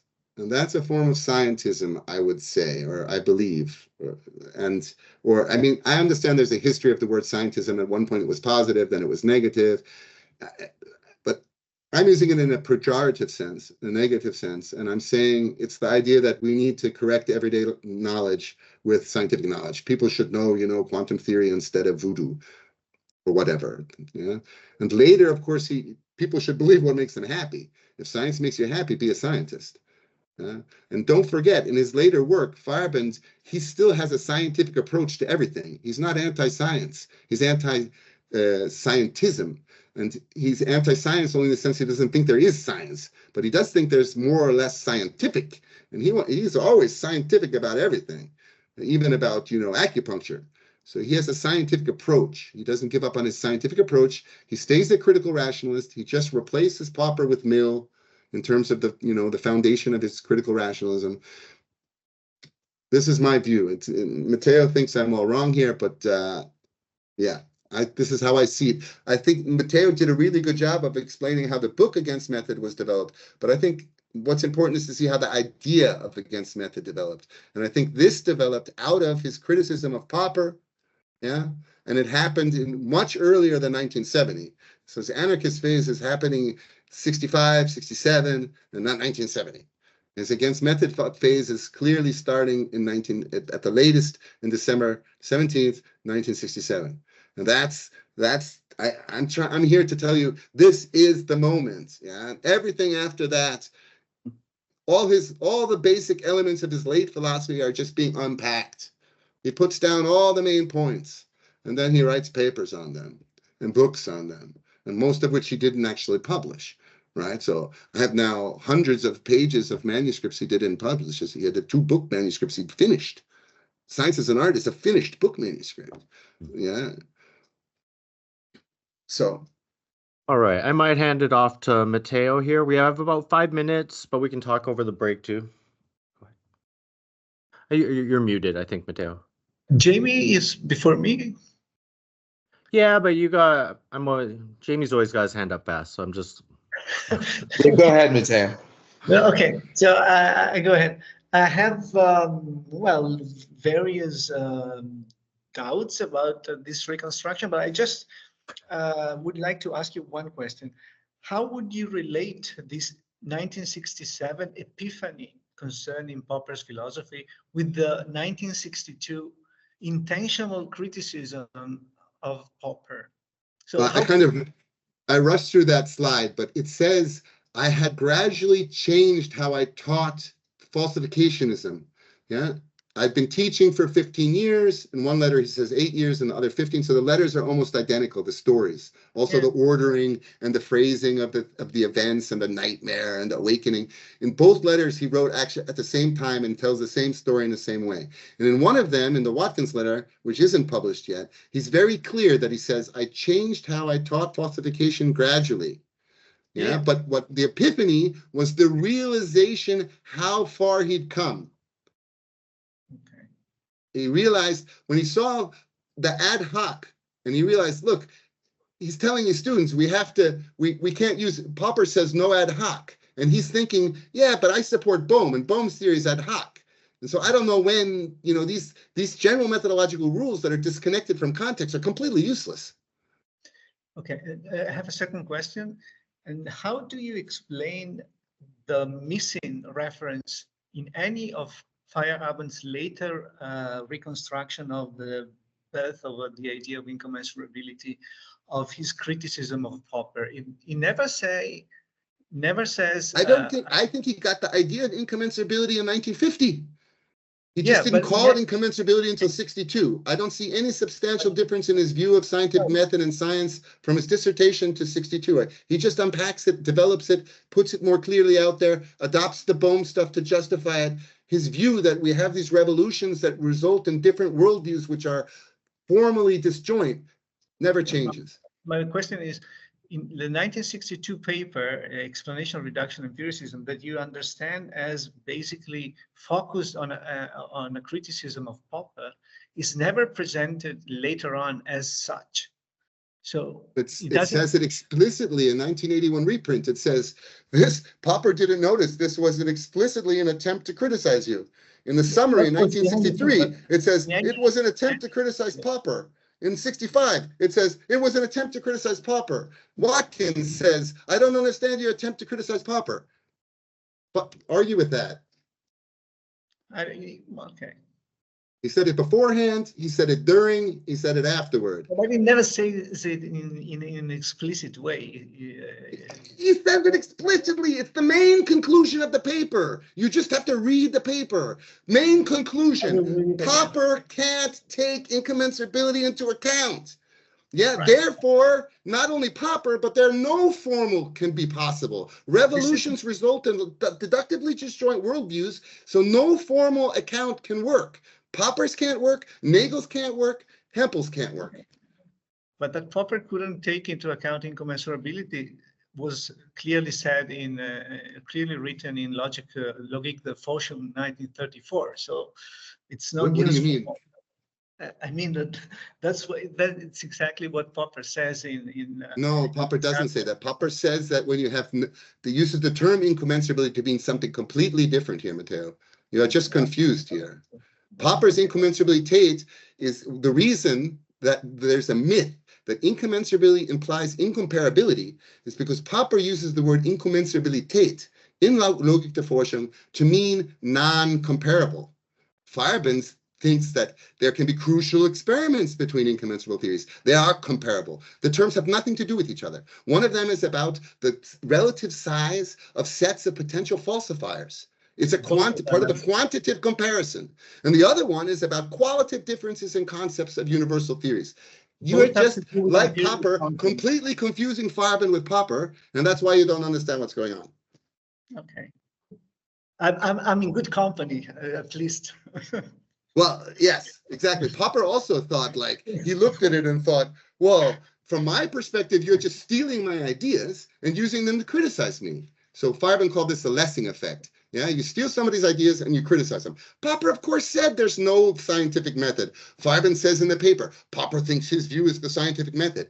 Watkins thinks, oh, you're a liar. And Feyerabend says, don't you think that he should be a little disinfected, that he's walking around like a pompous ass saying that he discovered the scientific method? Yeah, don't you think a little humility on Popper's part is, you know, called for? Are you really going to call me a liar? Doesn't he act like he discovered the scientific method? In the letters. So that it's a criticism of Popper is absolutely clear. You cannot argue with it. There's just, it's over. He tries to criticize Popper, but we could discuss whether the criticism works. I think that he's really unjust to Popper. Yeah. Popper, as I said, with the ad hoc hypothesis. If you read Popper closely, he has no problem with ad hoc hypothesis in the context of theory construction. But Feyerabend acts like he has a problem, that Popper says no ad hoc, never. So I don't think that Feyerabend is fair to Popper.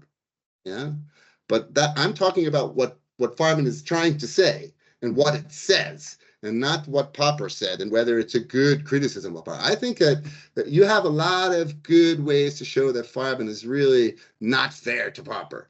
He at least should have pointed out that Popper says there's no scientific method and things like this. So, and also he should have pointed out that he's using the same word, incommensurabilität, in a completely different sense. He completely confused Popper by using the same word to mean something completely different. And Popper looked at it and thought, oh, Feyerabend is saying there are untestable framework theories, and wrote a book called The Myth of the Framework, arguing that Feyerabend thinks, without using Feyerabend's name, that there are untestable frameworks. Feyerabend didn't think there were untestable frameworks. He thought they were unfalsifiable frameworks. He thought they could be tested by his test model and not by falsification. So. All right, time is up. So. Oh, come on, Jamie. Yeah, I think, well, we have about 3 minutes before Lucas talks. And so I think, Jamie, if you want to join in here and Eric, maybe stop sharing your screen. Yeah. And so those who have to go ahead. My point is super quickly. Thanks a lot, Eric. Like I felt like the Aristotle, Epiphany, and Kuhn, like a bunch of passages started making sense to me that never made sense before as a result of this paper. So I really enjoyed it. Really looking forward to it coming out. One I guess comment is that like it seems like Philip Frank has a little bit more of a significant role in this story. Maybe that was just excluded for the sake of time. I had to be selective. Okay. Frank, Neurath is more important. Carnap should have got a lot more attention. He's using early Carnap to criticize late Carnap. The whole genesis of the argument comes from his engagement with Carnap in the 50s. Matteo gets this part absolutely right. So he has the idea of incommensurability. He builds it up against Carnap in the 50s, and then he turns it into explanation, reduction, empiricism in 1962. So yeah, so I agree completely. Frank, Carnap, Neurath, a lot of people I had to leave out because a half hour. Yeah, no, fair enough. I guess one thing too about the ad hoc hypothesis, I wasn't sure if you were attributing Feyerabend's discussion of that to Bohm or from something else. But one thing that seems curious is that in the letters in the early 60s to Kuhn, Feyerabend repeatedly says, and he says this in the review of Bohm's book too, he says like ad hoc hypotheses are never used by great scientists. Like he just seems to think that is just absent from scientific practice. And like in the few times when it does happen, he does criticize them. It's not until the Galileo case study, I think, that he really starts to think ad hoc hypotheses have these crucial methodological functions. Yeah, and I think you see in the letters, he points to the ad hoc hypothesis is that was what Lakatos was talking about when he decided that all of the methodological views only have a limited validity. So I think that's part of the turning point, so to speak. That's part of generalizing from the limited validity of falsification, limited validity of no ad hoc hypothesis, all limited validity. I also think there should be a for and against method of Eric and Matteo in print at some point. The against method paper, by the way, that he's referring to is not against method. It's Consolations for a Specialist. Right, Matteo? Yeah. So he's using the phrase, he's decided he's going to use this title, but he didn't use it for that paper. But the ideas that he are in against method are in the letter.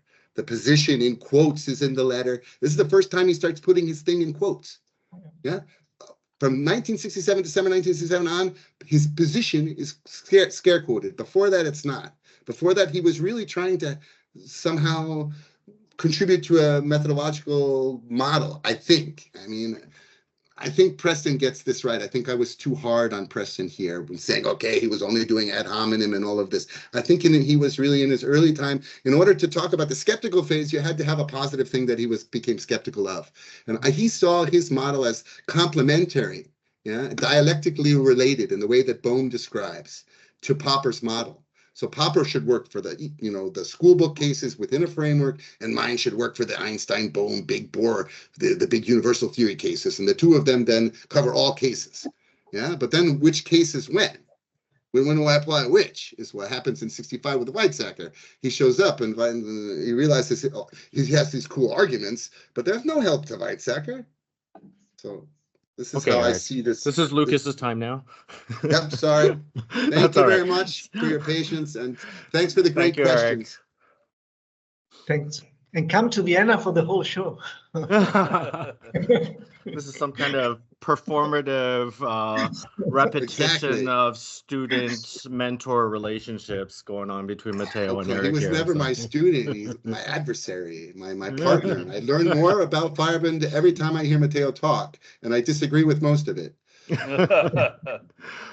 All right. So, Lucas, did you have a PowerPoint to share? I do not, unfortunately. Okay. No, that's all right. Have to watch me read. However you want to do it. So I'm gonna just pin you as the Matt. I just pin spotlight for everyone. Yeah. Cool. So while I do that, I'll just make two quick comments. Number one is that this is going to be an excerpt from a longer paper. So pardon if there's any kind of discontinuities here and there. Most of the stuff that I'm skipping is stuff that I take to be really basic to all of you. Having, been at this conference for a couple of days, I don't think we need to cover that ground. And the second point is that I am not a Feyerabend scholar, possibly not even a very careful reader. So yeah, just I want to make those two comments. Is it time? Can I go? Yeah, so I'm happy to introduce Lucas Ballestín, is that right? From the New School in New York. So yes. Yeah, take it away. Thank you. So in the 20th century, there was an inverse change in the social esteem of politics and the human sciences vis-a-vis the natural sciences. In the stretch of that century, efforts in the former resulted in unadulterated catastrophe, while efforts in the latter emerged as a crowning success.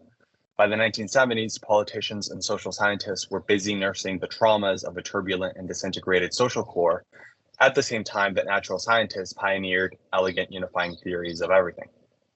Perhaps understandably, this resulted in a popular estimation that the natural sciences, along with their practitioners, ought be granted autonomy and even authority apart from and over the civil realm. Indeed, the estimation of Anglo-Saxon philosophers agreed with that of the public, albeit for more philosophical reasons. Against this tendency, two odd philosophers amongst many, John Austin and Paul Feyerabend, worked, each in his own way, to elucidate the motivations underpinning scientific practice. This essay argues that by pairing up Austin's work on the performative dimension of constative statements with Feyerabend's work on the role and purpose of scientific institutions within society in a complementary manner, we can open up the way for a productive dialogue on the ethical underpinning of the social practice of the scientific method. I argue that J.L. Austin's concluding erasure of the distinction between performative and constative speech acts and how to do things with words can be read productively along with Feyerabend's critique of science in the two appendices of Against the Method from 75.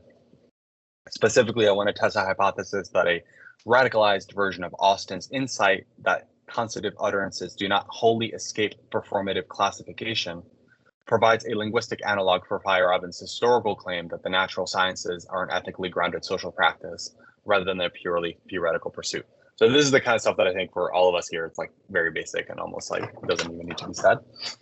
Finally, I claim that Feyerabend unlocks a powerful implication of Austin's work that Austin himself declined to elucidate. So, okay.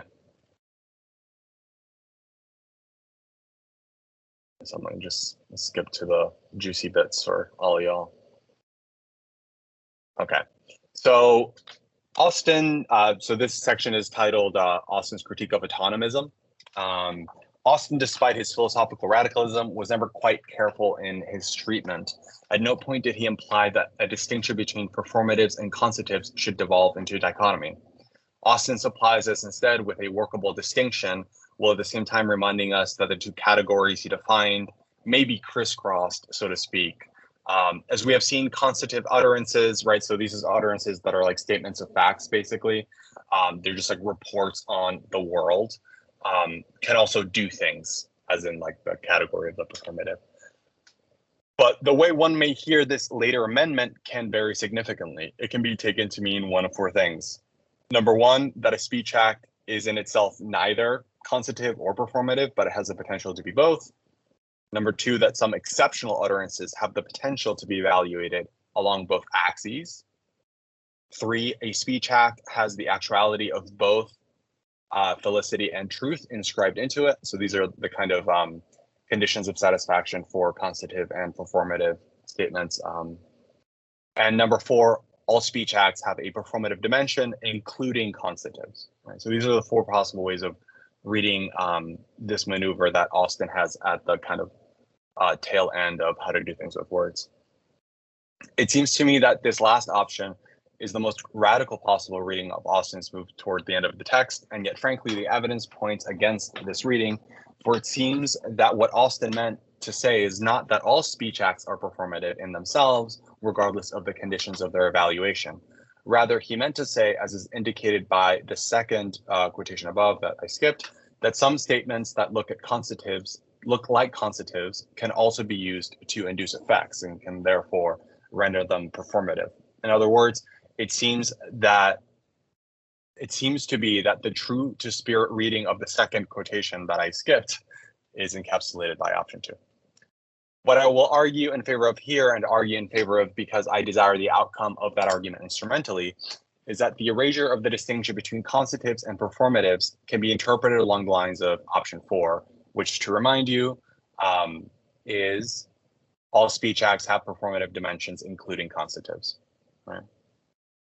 What this extension would grant us is the ability to read the history of object fact seeking as it is embodied in the natural sciences, for instance, as an inherently performative practice.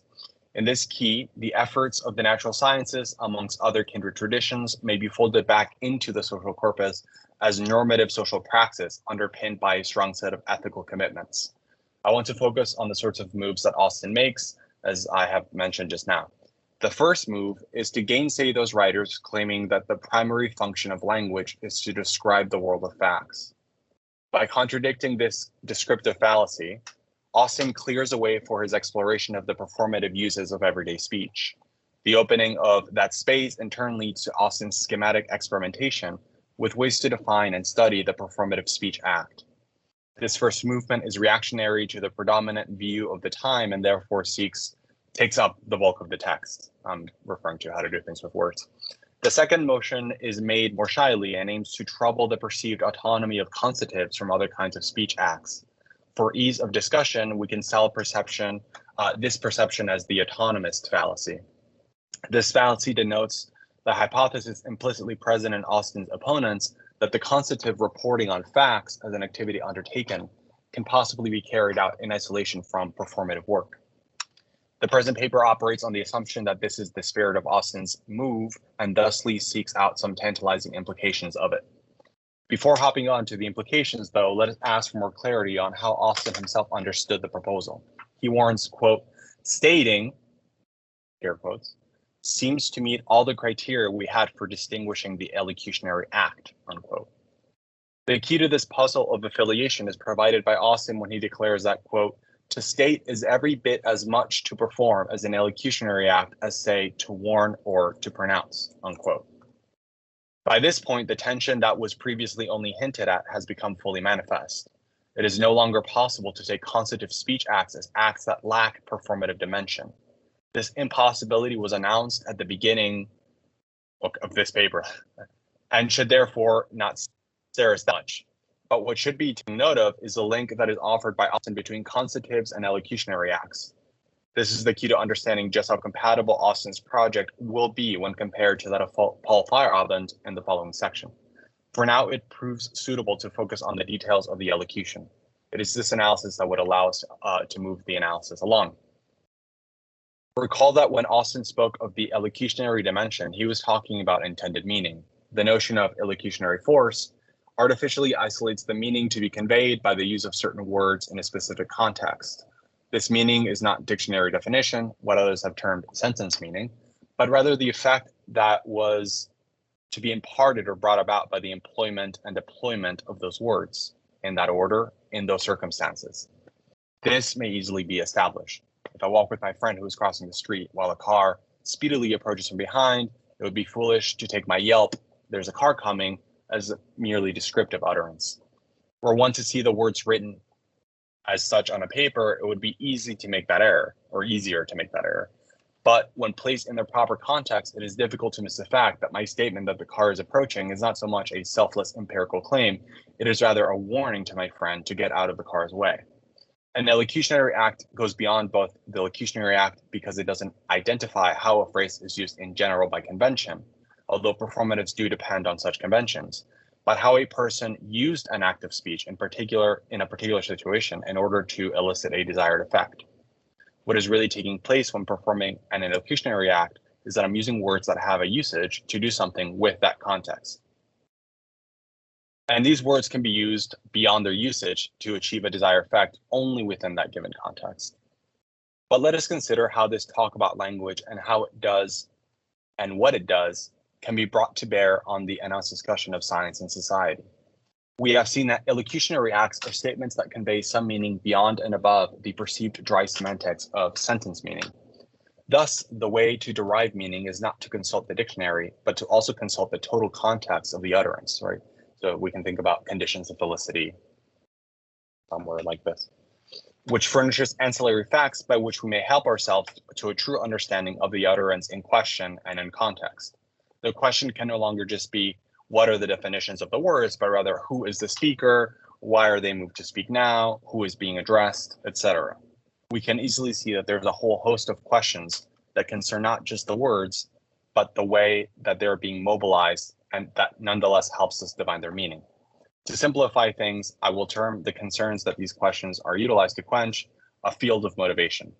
The field of motivation is the contextual space in midst of which an utterance is centered that may be investigated to understand the utterance beyond its putative denotative meaning. Let us recognize that it is only when one consults the field of motivation that the meaning of an utterance can begin to be tied down. In fact, Austin's point is more radical than that even, for he wants to claim that sentence meaning itself is not just sterile, but also empty when it is separated from the field of motivation. In other words, utterances derive their meaning from their use and not from their definitions. The distinction between constatives and performatives trafficked on the assumption that constative statements, reports on facts, could be understood without having to resort to the field of motivation at all. The reason for this is straightforward. Constatives are not addressed on the basis of the speaker's intention, only on the basis of truth or falsity vis-a-vis the world. The rationale for maintaining this distinction between constatives and performatives is that accounting for the content of constative utterances, factual utterances, required merely turning to the world. In other words, the distinction assumed a verificationist stance towards constatives, and that could be maintained where it had failed in the case of performatives. But, as we should already intuit, this division of labor of adjudicative criteria, where we can make sense of performatives by asking questions about the context in the way that is normally originally used, and the way that the speaker intended to appropriate the context and the ritual to achieve a novel effect, and representational theory of truth, on the other hand, must give away. So this distinction is not maintained for Austin towards the end of the text. Specifically, it gives way when we're able to record utterances that display both performative and constative elements. As far as one can tell, the bridging of the performative constative distinction leaves us with a world of indefinite adjudicative criteria. This world certainly appears to be a lot messier than the world imagined by Austin's opponents, which could be given shape and covered up along the antecedently defined truth criteria. Ironically, Austin takes the merit of this messier worldview to be that, though it may be less clear, it is truer. These lectures, which begin with a radical promise of fresh insights, end with a tantalizing withholding, quote, "I leave to my readers the real fun of applying them in philosophy," unquote. Though this concluding remark is meant to cover the whole of the text, I take it to be specifically pressing to apply Austin's play on the performative constative distinction. As I have advanced in the opening of the discussion, Feyerabend's work on the role of science within society presents an excellent opportunity to find Austin's insights applied to the problems of philosophy. Indeed, the work of the two philosophers is complementary. What Austin had was problematic, but what he forebode were explicit consequences. Conversely, Feyerabend presents moving conclusions in a sort of polemical way without the use of a singular, clear method. And yet, it is my claim that Feyerabend's investigations bring out a radical implication of Austin's insight concerning the pragmatics of constative statements, namely the idea that a scientific inquiry is, at the very level of discursive production, neither autonomous nor value neutral. And now I'm going to skip the next section because you guys are you, and you don't need to hear all of this. But I'll get to the last bit. So it's easy to draw a neat parallel to Austin's work on the performative constative distinction. Again, what we witness here is an argument against autonomism. So basically, the section that I just skipped is just laying out the kind of evidence within Feyerabend's work that this kind of autonomism of science is something that he critiques. Right? So we don't need to repeat that. This is a conception, the descriptive statements of facts of the sort of the sort on which scientific rationality depends can be hermetically isolated from purposeful acts of constitutive speech. Austin discovered that performative speech acts are crafted purposefully, not to describe the world objectively, but to modify it by bringing into the world a certain something. Feyerabend does not devote his attention to the language employed by scientists, well, that's okay, but is engaged in a kindred project when arguing against the conception of scientific practice as something altogether divorced from all the other sectors of life, of social life. The resemblance we have been mapping out thus far is the confluence of two arguments against what I named earlier as the autonomous hypothesis. In contributions steeped in either philosophy of language or philosophy of science, our protagonists each made the case that scientific practice cannot be sustainably conceived as autonomous from other forms of human inquiry. In a more general way, Feyerabend took issue with scientism's conception of science as a pursuit devoid of interaction with the vicissitudes of dirty political life, aiming to show that scientific practice not only cohabitates with politics, but that the two practices interpenetrate. On more technical grounds, we saw Austin take issue with scientism's conception of scientific speech as purely descriptive speech and devoid of the impurities of intention and action. On the contrary, Austin demonstrates that even utterances that appear to merely describe the world are in fact doing much more than just that. The act of describing the world serves to simultaneously modify that world. Thought differently, Austin's basic move is to point out that the explanatory power of the descriptivist theory of language is insufficient once performative speech is discovered. It is no longer enough to say that the descriptive speech is meant to describe or establish facts unless one has faith in the idea that the work of describing is done only for the sake of amassing knowledge with no other motivation. The theory must account for why such descriptions are necessary or even desirable in the first place. And yet, regrettably, this is where Austin does not take us. The productive interaction between Austin's work and Feyerabend, then, looks as follows. Feyerabend provides Austin with a historical corroboration for the arguments against the autonomous hypothesis, at the same time that Austin provides Feyerabend a detailed grammatical method by which to complement his approach. Furthermore, by establishing that scientific inquiry moves in the same space and with similar meter as any other social practice, Feyerabend primes the stage for an exploration of an important consequence of the type that Austin himself declined to apply. This application is the elaboration of Austin's project and how to do things with words. Indeed, Austin was characteristically shy in the presentation of his discoveries, plural, and I want to suggest that Feyerabend may provide us with the tools to give Austin's work its proper due. For there is more than one crucial argument in Austin's text, although they are directly related. The first is an argument against descriptivism, while the second is this argument against autonomism. What Austin purposely does not furnish, though, is an account of how these two arguments interact with each other. I believe that Feyerabend's work has led him straight into Austin's turf and resulted in just this kind of fun that Austin bequeathed to his audiences. To the point, Feyerabend aids us in deciphering the question of the elocutionary force of constative speech acts. It has been postulated that one way we can distinguish performative speech acts from constative speech acts is that the former exhibit elocutionary force to mobilize the mere act of producing words in order to evoke a desired effect or conveyance. In this act, the speaker speaks with words rather than letting the words speak for them. Or as Austin insisted, the act is achieved not in saying something, but by saying something. Thought of differently, the elocutionary force denotes a temporary, localized customization of the usual language game in order to produce a desired effect. Words can be used beyond their usage, beyond their denotative meaning to achieve a desired effect. All of this focus on desire and intention point to a crucial premise. In order to fully understand a performative speech act, one must look past the definitions of the words, one must also account for what the words are being used to do. The significance of this dimension of performative utterances is found in the way that elocutionary force is used as a marker of performativity. That is, performative utterances are those that are intended to evoke an effect, while constative utterances are those that are enunciated merely to inform, describe, but never to constitute, evoke, or alter. But if constatives are ultimately not categorically lacking a performative dimension, then one should ask the question, do descriptive utterances carry elocutionary force? The answer to this question must be in the affirmative, although Austin does not go that far in the text. What motivates individuals to systematically describe the world with verity? What are facts for? These questions, read overwhelmingly, may be too grandiose for Austin's person.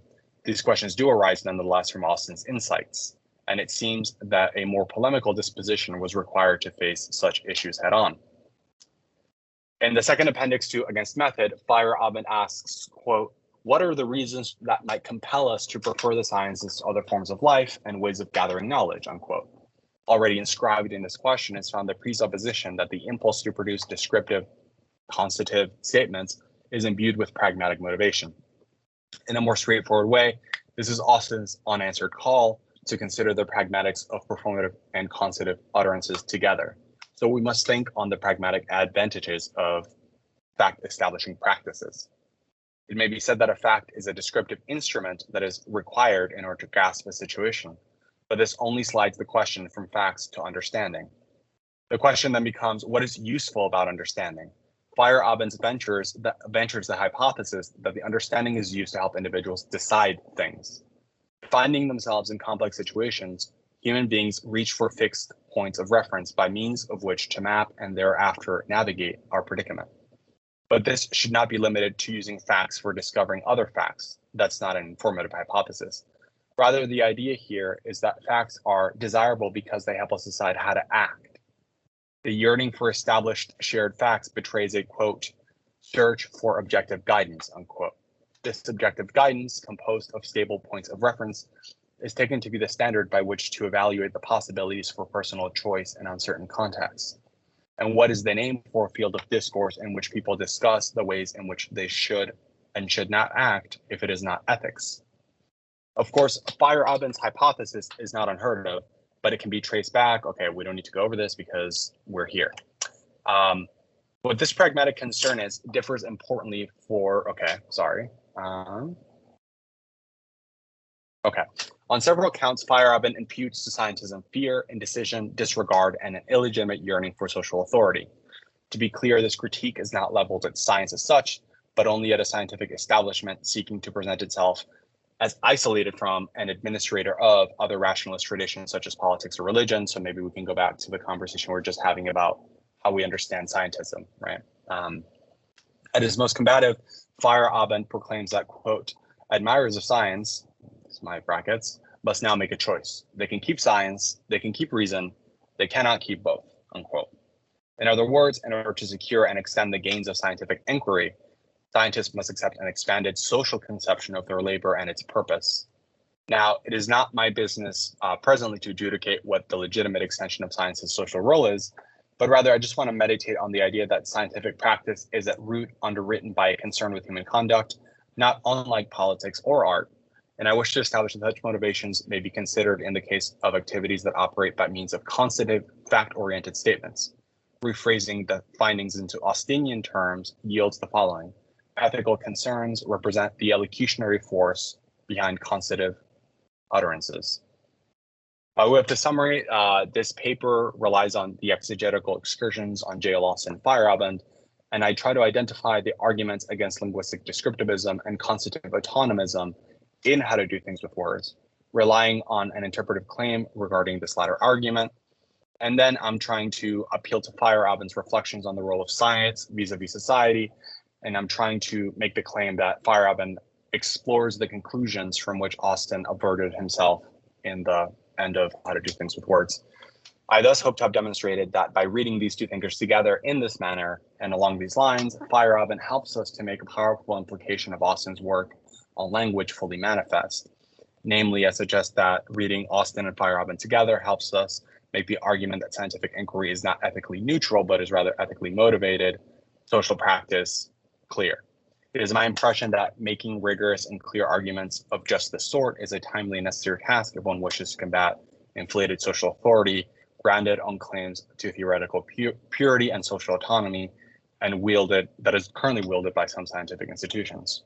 On the upside, it is my hope that these sorts of arguments advanced here may help us to reconcile a more properly calibrated and democratic disposition towards the full variety of practices and experimentations exercised by subjects and their search for guidelines for life. Thank you.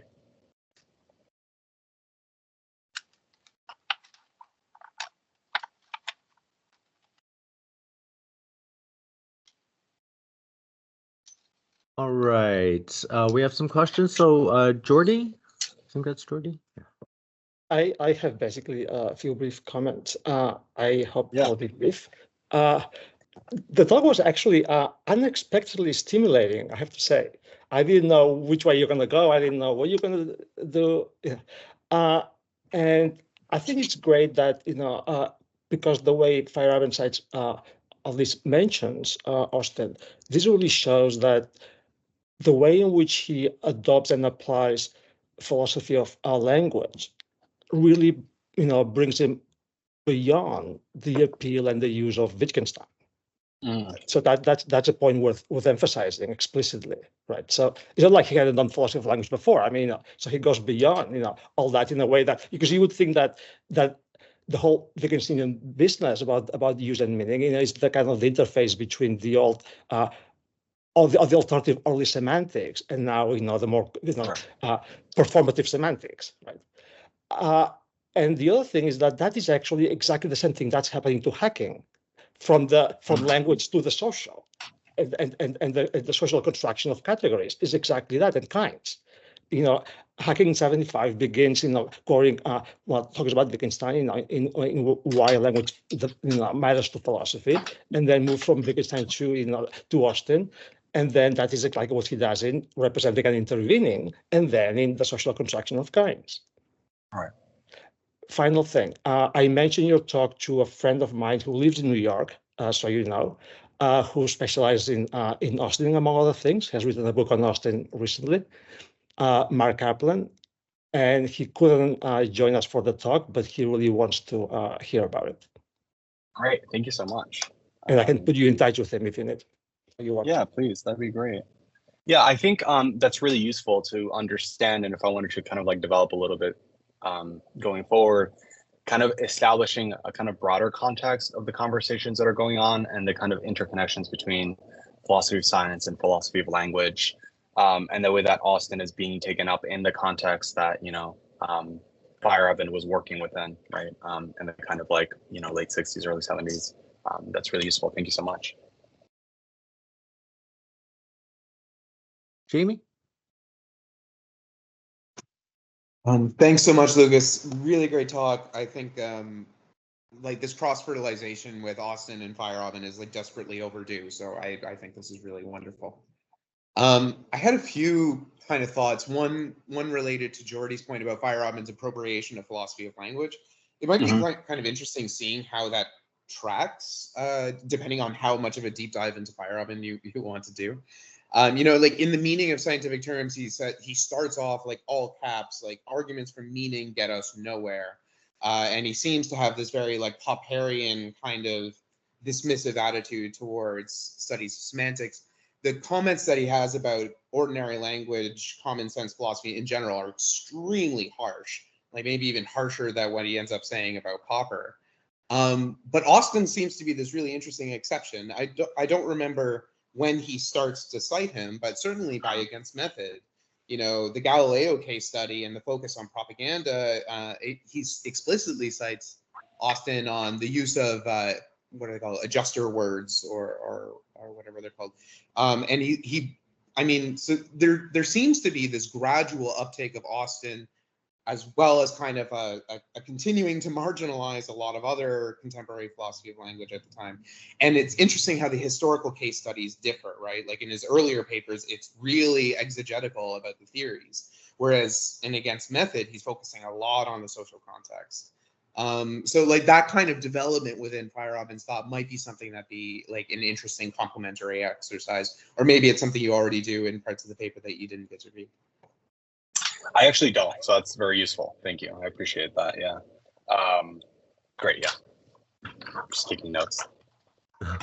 Matteo? I would like to add a few comments about the interaction between Feyerabend and Austin, because when Austin gave a class, a course at Berkeley in 58, 59, Feyerabend was in the audience, and he was extremely critical. And I spoke with Joseph Margolis. I think he's passed away since then, yes. And he told me how harsh these discussions were and how stronger Austin was and belittled Feyerabend's criticism. And we have only indirect evidence for that in the letters to Popper, in which Feyerabend reports about these classes, the seminars that Austin gave there, I think called by Kahle and all the ordinary language philosophers that were he says the philosophy department here is dominated by formalists on the one side, and so logicians, formal logicians, and ordinary language philosophers on the other. And he was extremely critical of ordinary language philosophy, and at least up to the mid-50s, 60s, sorry, up to the mid-60s. And then I think this is part of the change that we can witness in his outlook in the second half of the 60s, and also the contribution of ordinary language philosophy, as well as we know including Wittgenstein himself and his ideas are reevaluated and also made quite central in the new approach that he has taken, this case studies approach, in which the linguistic games come to the fore as crucial in understanding and also in reporting about the past and also the present. So this is an interesting I would say rather unexplored part of Feyerabend's intellectual trajectory. So this like late 60s period is the period in which you see like the slight shift. Yeah, as Jamie was emphasizing, there's a change of attitude towards many things, including ordinary language philosophy and normative methodology in general, and then also ordinary language philosophy, I would say. But in the early 60s and in the 50s and up to the mid 60s, he was extremely critical of ordinary language philosophy. Yeah. That's fascinating. Yeah. That would be a good way to start the paper. Yeah. Eric? I just wanted to add, when I said he went from protecting common sense to from criticizing it to protecting it, part of that was the change with respect to ordinary language philosophy. And he says that change was a belated effect that he learned from Wittgenstein. And I looked into this, and it seems to be, I mean, this is not just speculation, but as I understand what's happening there's a paper from somebody, I can't remember his name, but he made a distinction between stipulative and evolutionary conceptual change. And Wittgenstein was saying that you cannot stipulate conceptual change, it's only evolutionary. And I think that this is the insight that Feyerabend then belatedly finally accepted, that he cannot stipulate to people how they should think. Thoughts are out there in the world. You cannot change them just by making noise. So he had this idea that meaning are dispositions in people, right? And he had this physical causalistic idea of meaning as interaction between sentences. And then which are then interpreted to give them semantic content. But so, I just wanted to bring out that this was he really reversed himself on the ordinary language philosophy. Great. Thank you so much, everybody. That's amazing. Oh, one last thing. Matteo, didn't he take the notes that the book is based on? Didn't Feyerabend write up Sense and Sensibilia, basically? No, I don't think so. He was at Does it- Berkeley. He was at the lectures, I think. It says in the first pages, it says this book was written after he died on the basis of notes that were sent in from somebody, but it doesn't name who it was. I think thought it was this- Warnock. Warnock was there. Warnock, the It wasn't Feyerabend? no, I don't think he was. I think it was Warnock. I think there's someone says that Feyerabend gave Warnock. Warnock is the guy who did it, right? He made the book after Austin died. But Warnock writes, I got the notes, the shorthand notes from Feyerabend somewhere. So Feyerabend was the one who took the notes that the book is wrote up based on, as far as I understand. This is what maybe I don't know. I have no. I thought I had that from you, Matteo. So, but I have evidence that the description you're giving applies perfectly to another book by Arthur Papp. That could also be So what I'm maybe you're confusing Papp's book. This is. Yeah, I look into it because I thought Sense and Sensibility is written after he died, right? After Austin died. It was. You should look into that. I think that Feyerabend wrote the notes for it. Yeah.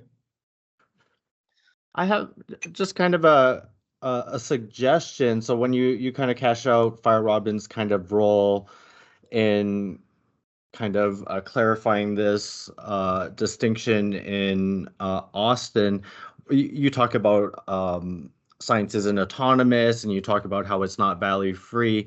You could easily add in here Feyerabend's historicism, because I think that's an important kind of direction it goes. I think it really gets, I think like Jordy says, it really gets exemplified in Hacking's work, right? Like Hacking, he's pretty explicitly Austintonian about this, and it comes out in his kind of historical ontology, which others talk about as historical epistemology.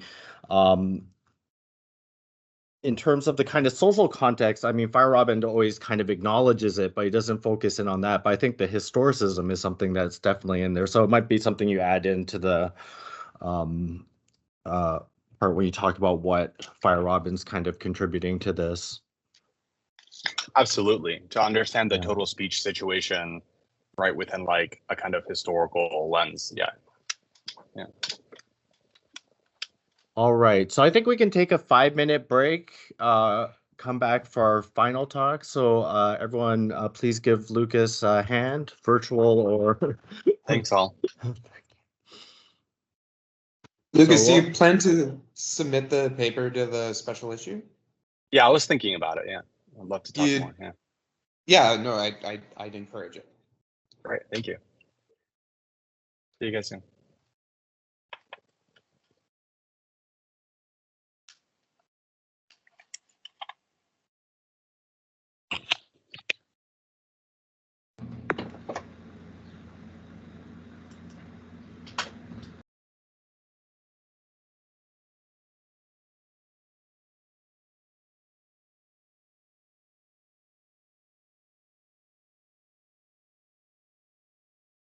Just to remind people of what Jamie's talking about, there's going to be a special issue of Hopos. Deadline is June 30th, and I believe we've also clarified it's a 7,000 word limit. Is that right, Jamie? I don't know if Jamie left, but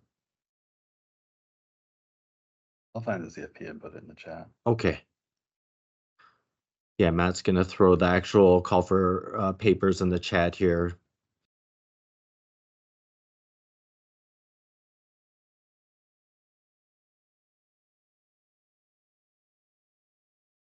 Sorry, John, I heard you while I was taking a piss. Yes, it's 7,000 words.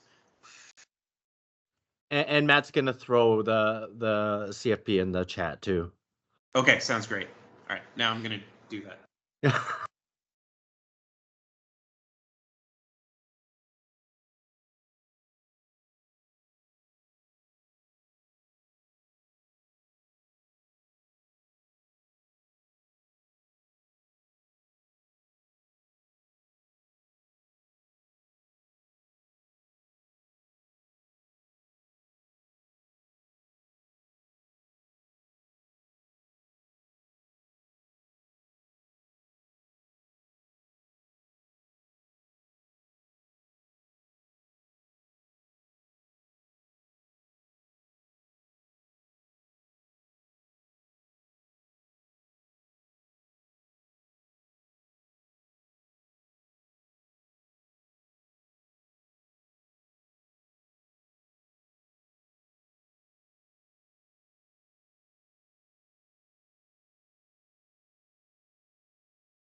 Okay, good. Hi, Reinhard. I think you're muted right now.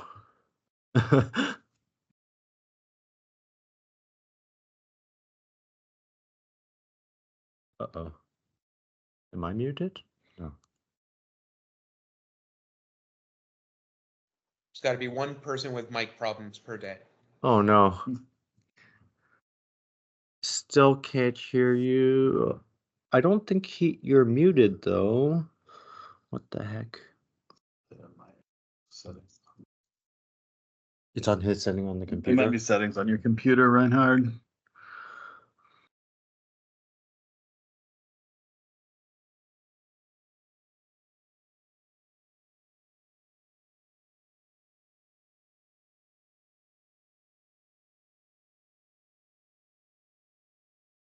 Oh. You might try clicking. There's a little like arrow button next to the microphone icon where you can select your input microphone. That might help. Triangle or caret next to that. This one? Oh, yeah. Good job. Okay. Oh. Yeah, I mean, it's perfect timing.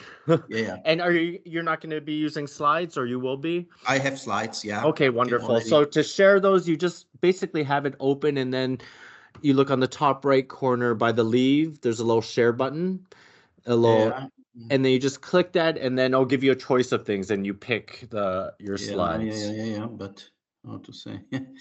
I have so many things. Windows open. Well, that's the question whether. Yes. So now we have. Does it work? Indeed. Yes. Yes. Great. This looks perfect. So the problem is now I don't see you. That's okay. We can still see you. So like basically when you finish, know that we can all see you, and when you finish, you can just kind of hit the stop sharing button, and then you'll see us all again. Right. So I'm happy to introduce the last speaker for today, Reinhard Kahle, University of Tübingen, and I'll just hand it over to you here. Yeah, thank you very much. Let's say first for organizing this great conference, and then for the opportunity for me to speak here. So you see in the title, I mean, against method is known, but I put something in between, the dictate of method. And let's say some of you will have already noticed, and actually Jamie spoiled it already, that this has to do with the German translation of against method. So let me start with Feyerabend, and actually I think, I mean, I would say we are all specialists here. I will tell you not many new things at the beginning. I mean, he is famous, our hero, for 2 times 2 words, against method and anything goes. And now, also the history of the book, I assume you will know. It started as a joint project with Lakatos, and Feyerabend commented on that in 1970. Imre Lakatos cornered me at a party. Paul, he said, you have such strange ideas. Why don't you write them down? I shall write a reply. We publish the whole thing, and I promise you we shall have lots of fun. Now, the original plan was a joint debate volume with the title For and Against Method. And as we all know, Lakatos passed away too early. So Feyerabend, as he said, had to publish my part in our common enterprise without his response. But in particular, he defended the style as a concession to Lakatos. Imre Lakatos loved to embrace serious opponents with jokes and irony. And so I, too, occasionally wrote in a rather ironic vein. This history explains the form of the book. It's not a systematic treasure. It's a letter to a friend and addresses his idiosyncrasies. Now, so I assume that's known to you. Here the publication history, and what I think sometimes is overlooked, but not for the experts, that he had already an essay with that title, I mean, including the subtitle Outline of Anarchist Theory of Knowledge, published in 1970. And then in 1975, it was the first edition published as a book. Just because I will speak a little bit about the subtitle. The subtitle is there in the book, but not on the title. And then 1 year later, it was already published a German edition with the title Wider den Methodenzwang, Skizze einer anarchistischen Erkenntnistheorie, translated by Hermann Vetter on the base of a revised and extended English manuscript by Paul Feyerabend. And I mean, we will look a little bit into that. Then actually the second German edition appeared before the second English one in '83.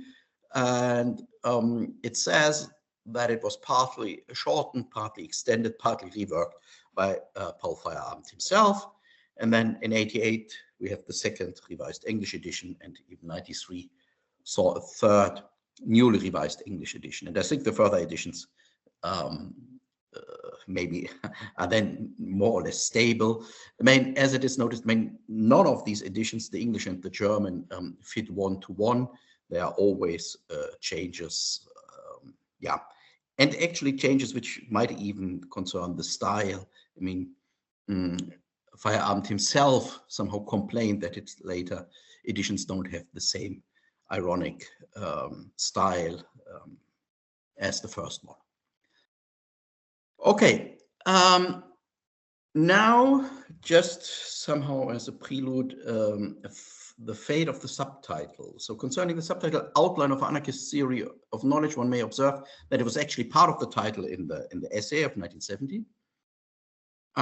In his autobiography, Feyerabend motivates the anarchism as follows: I arranged the material in a suitable order, added transitions, replaced moderate passages with more outrageous one, and called the result anarchism. I loved to shock people. Now, just as a side remark, in 1970s, it was probably already sufficiently shocking in Western Europe and North America to start an essay with a Lenin citation, which is famously more or less on page 1 of the book. But the subtitle vanished over the years. As I already noticed, it didn't find its way on the cover of the English book editions. It appears again in translation on the cover of the first German translation, but it is completely dropped for the second German edition. And yeah, he even, I mean, the anarchism Feyerabend attributes to Lakatos. So Imre Lakatos somehow, somewhat jokingly called me an anarchist, and I had no objection to putting on the anarchist's mask. So apparently, later on, he preferred to cast off this mask because, I mean, I think the subtitle is a significant part of a book title, and it probably didn't fell out by accident. And here's some, I confess, some speculations, but maybe also some points for a discussion. Why? So one reason might have been that he was running the risk to be identified with a fixed style of philosophy of science, I mean, which would be an unacceptable dogmatization, even if it would come under the term of anarchistic theory of knowledge. I mean, even that, I think, would not be Feyerabend's idea that he is a proponent of one style of philosophy, even if you call it anarchistic. The second one could be that in a naive reading, the term could have been abused for arbitrariness, an understanding Feyerabend explicitly rejected. I mean, that you find in different remarks. And maybe a third one could be that anarchy as a societal term, not to say concept, changed its meanings from the 60s to the 80s, when it turned from a political utopia to a hackneyed Sponti slogan. I mean, in German, there were Anarchie ist machbar, Herr Nachbar. It was, I mean, people made more fun of it than seeing it any longer as political utopia. And of course, by that time, it had lost its shocking impact. Okay, so much about the subtitle. it's more a remark or maybe a question on the development of Feyerabend concerning his anarchist self-identification. Now I want to discuss something you probably also all know, about the slogan, anything goes. It's maybe one of the most known slogans in philosophy of science, but Feyerabend faced a hard job to repudiate himself from this slogan, as his intention was to use it ironically. And he expresses that actually already in the original essay. So there is an endnote. Some of my friends have cheated me for elevating a statement such as anything goes into a fundamental principle of epistemology. They did not notice that I was joking. Theory of knowledge, as I conceive them, develop theories. Like everything else, we find new principles, we abandon old ones. Now, there are some people who will accept an epistemology only if they have some stability or, in quotes, rationality, as they are pleased to express themselves. Well, they can have such an epistemology, and anything goes will be its only principle.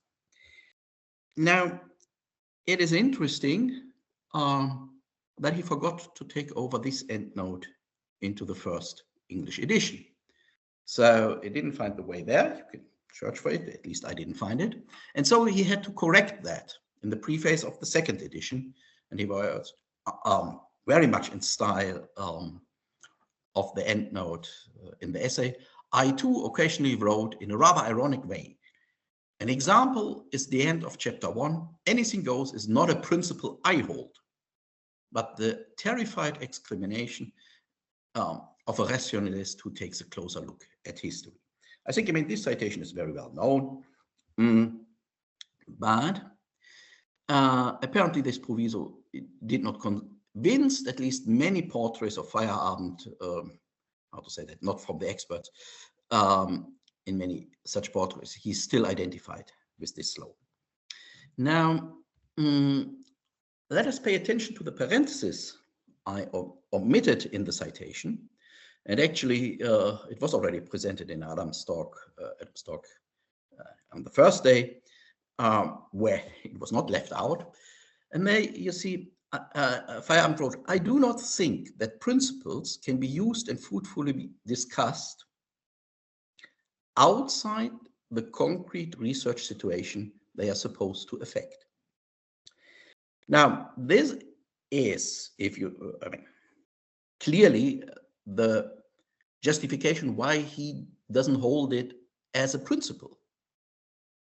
But there's a certain twist. So Feyerabend rejects the use of principle in general, but this sentence suggests that inside a concrete research situation, one could indeed make use of principle, even as a Feyerabend. Actually, I think that is also very much in line with what Lakatos is advocating, and maybe for the background. At the end of the day, I think Lakatos is right, and the problem was indeed not only that he passed away too early, but he didn't have enough followers to promote his view. In any case, there's no chance to get his part of the book we would like to see. But I could imagine that it would contain arguments which coincide with my views. In any case, so Feyerabend, admits that principle may be useful within a research program, let's say in the term of Lakatos. Now, if we're conflating principle and method, and I think that could be done, Feyerabend is making an important concession here. Methods are not to be rejected per se, but have to be properly placed in the context where they might make sense and may work. And this concession can be found throughout his work, but it seems to have been deliberately overlooked by his critics. And in fact, Heuning and Hühne put that on record, actually, one idea, but I think it was in the obituary, for Paul Feyerabend. And I want to read that because there's actually one term which is of interest for us later on. The existence of methodological instructions in science and also its limited success is not denied in any sense by Feyerabend. Feyerabend only claimed that such rules in science are not de facto slavishly followed all the time, and that they should not be so followed. There are always situations in which a rule that until now has been fruitful must be broken if one wants to avoid hindering the progress of science. Soberly formulated, Feyerabend just claims the limited validity of methodological rules. And that actually was a title of an essay written in German in 1972. Okay. Now we come to the German edition of Against Method. I mean, it was translated into German and published in 1976, only 1 year after the publication of the first English edition. And as it is said, it was already revised and extended by Feyerabend himself. So he took his English text for the translation. Nevertheless, officially the translation was elaborated by Hermann Vetter, who translated English books of several authors in the broader area of analytic philosophy into German, including Popper and Kuhn. And yeah, I don't know whether Hermann Vetter already passed away. Actually, I contacted the publisher, but they replied that he passed away. I don't know whether there's anything left which could give us an indication which part is of Vetter, which part is of Feyerabend. But yeah, in the absence of any evidence, we cannot attribute here parts to Feyerabend or to Vetter, and let's say that will be indeed one of the big questions I have about the translation of the title later on.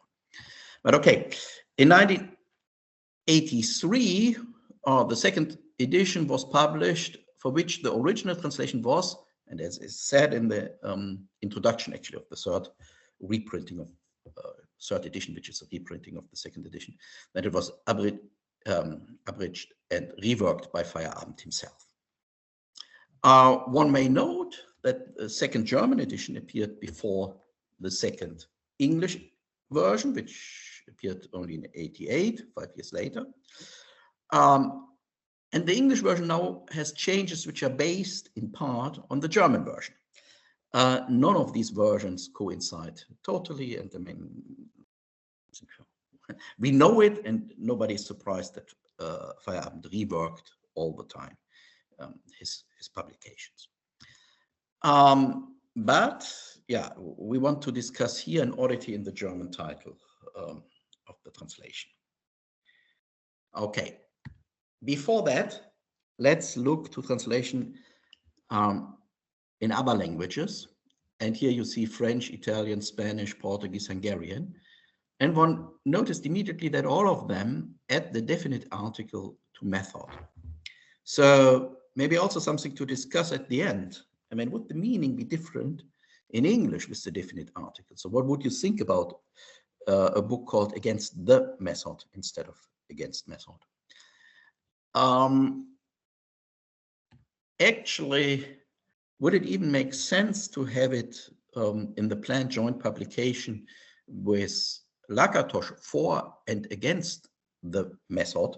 Because this would be, I mean, that the definite article means there's one and only one method, and would it be the same?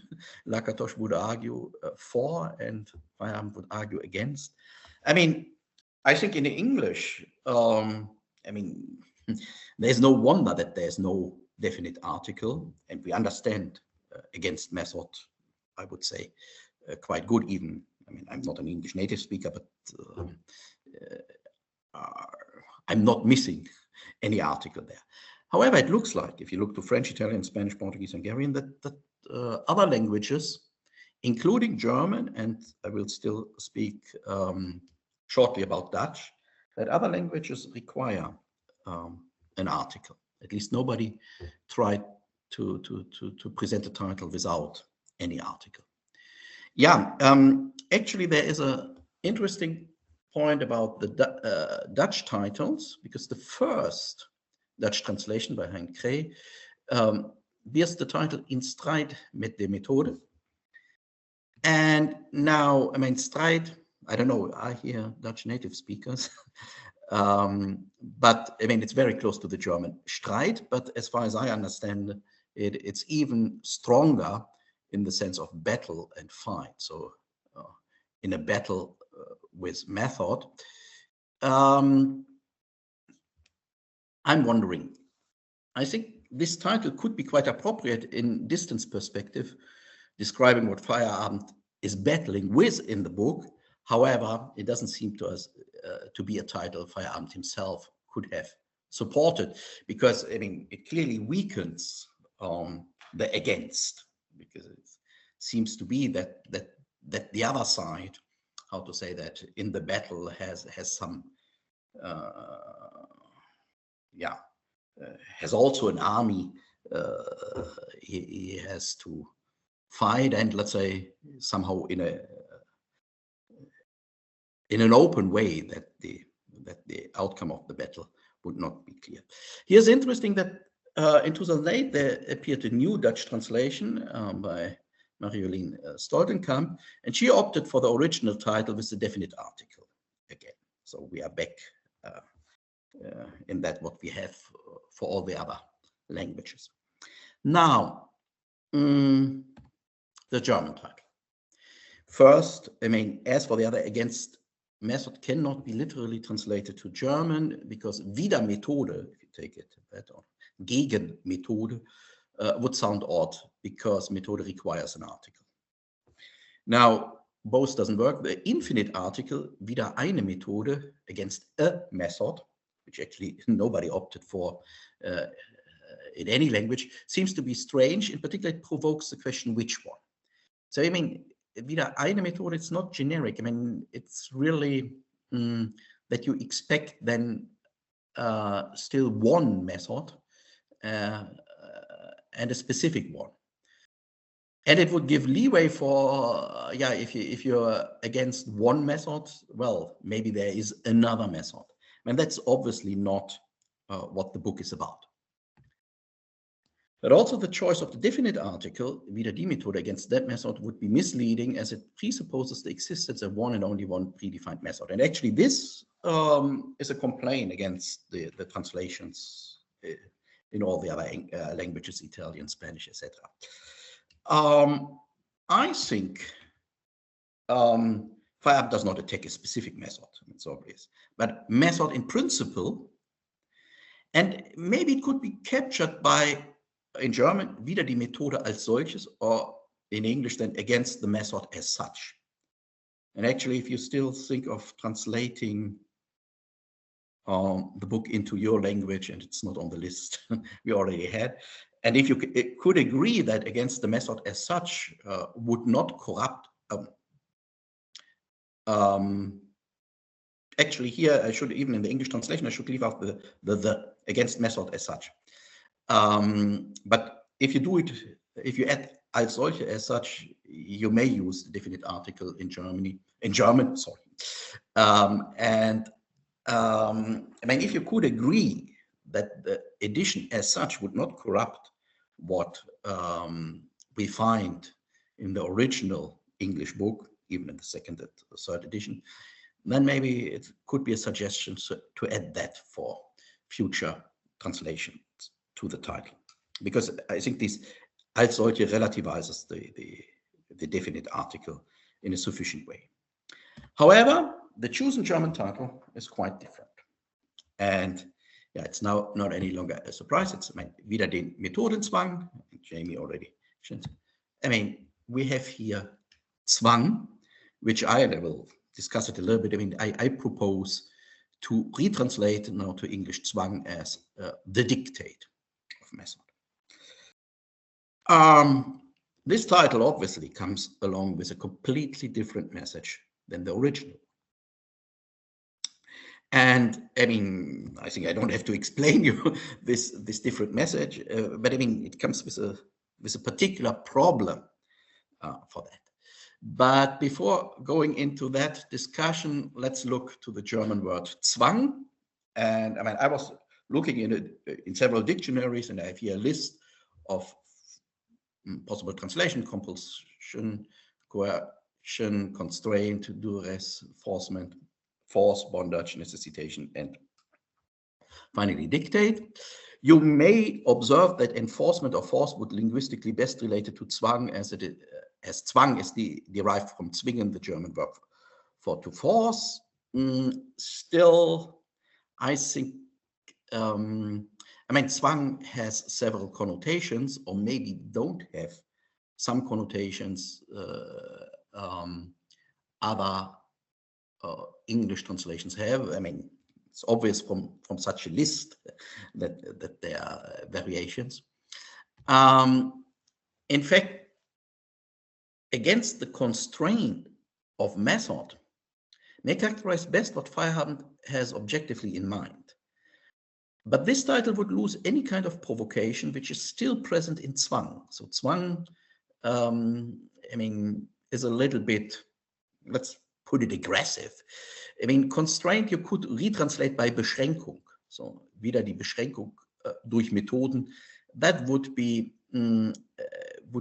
really too weak as what Feyerabend presents in the book.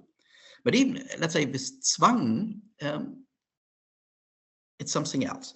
Okay, but in any case, so we opted here for dictate, even as political term. It's even borrowed from German. And we may discuss whether you agree or not. And I mean, it's not that I'm insisting in this particular translation, but of course, I mean, you have to be aware that the German title includes something which goes beyond just against method. And yeah, in a minute we will discuss the consequences of that. Now, as Jamie Shaw said this in his talk, I mean, he noticed this problem actually independently and published it already in 2020 in his paper on the revolt against rationalism. So consider the original title of AM, the original German title, Wider den Methodenzwang. Zwang as a noun means compulsion or obligation. That was actually not on my list as possible translation. And when used as a suffix to method, changes its meaning from method to compulsory method. As such, the title of AM would more aptly be translated into against the forced constraint of method, emphasizing that it is the forced constraint that is problematic, not the method itself. So with that we agree, and we will discuss it. Jamie, I mean, we shortly spoke about that, but you also write there, additionally, Methodenzwang has the connotation that it is unique. There's only one true method. Actually, I don't think so. The Zwang, that is unique, so to speak, wieder den Methodenzwang. So the definite article is goes clearly to Zwang. And in the opposite, I think actually Methodenzwang puts it in the way I said before, that method is here used as method as such. In any case, that is not the main point of my talk. Even the definite article is not important. Well, in some sense, not even the specific translation plays a role. The problem is something completely different, I would say. I mean, actually, it's about the personality of Paul Feyerabend. Okay, so but what we now, I mean, in accordance with Jamie's evaluation, can say, Wider den Methodenzwang doesn't call method as such in question, but just the dictate of it. And let's say that for a German reader, that is clear. I mean, the wider, the against is related to Zwang, not to method. But now think of it, no scientist would like to receive any kind of dictate in his research area, in particular not one by philosophy or philosophers. So at the end of the day, the German title should not provocate the same kind of opposition as it happened with the English title. I mean, the worst enemy of science, I mean, was the title he received because people, I mean, didn't like that he put there's method in question, even if it was not a specific one he was speaking about. But to the opposite, I mean, every normal scientist would probably agree that he should never be under the dictate of a specific method. Yeah, and the German title seems to be even more appropriate with regard to the points Feyerabend wants to make. And let's say just that was the reason why I presented you the discussion of anything goes, because I mean, that was not his principle.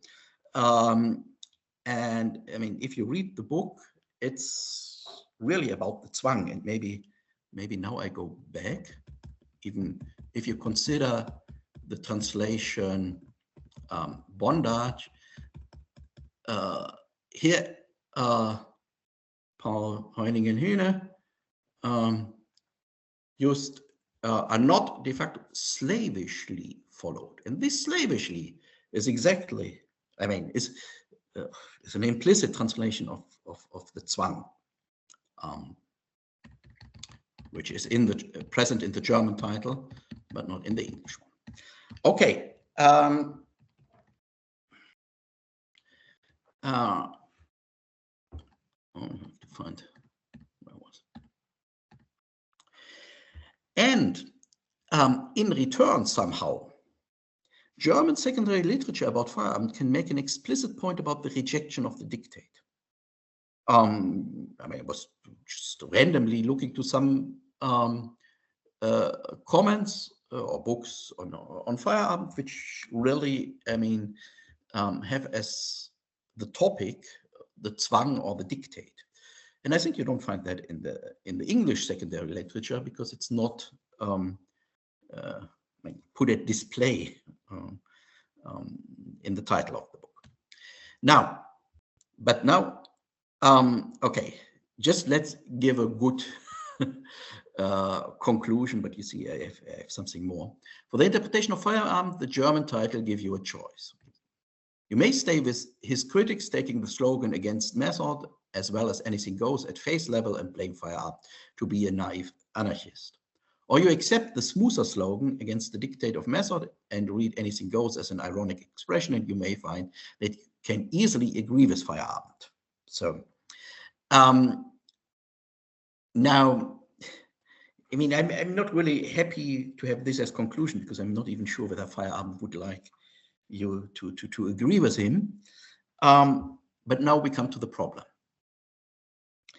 The German title is clearly a softening of the original title. Could this be considered as a concession to his critics? Never ever think about that.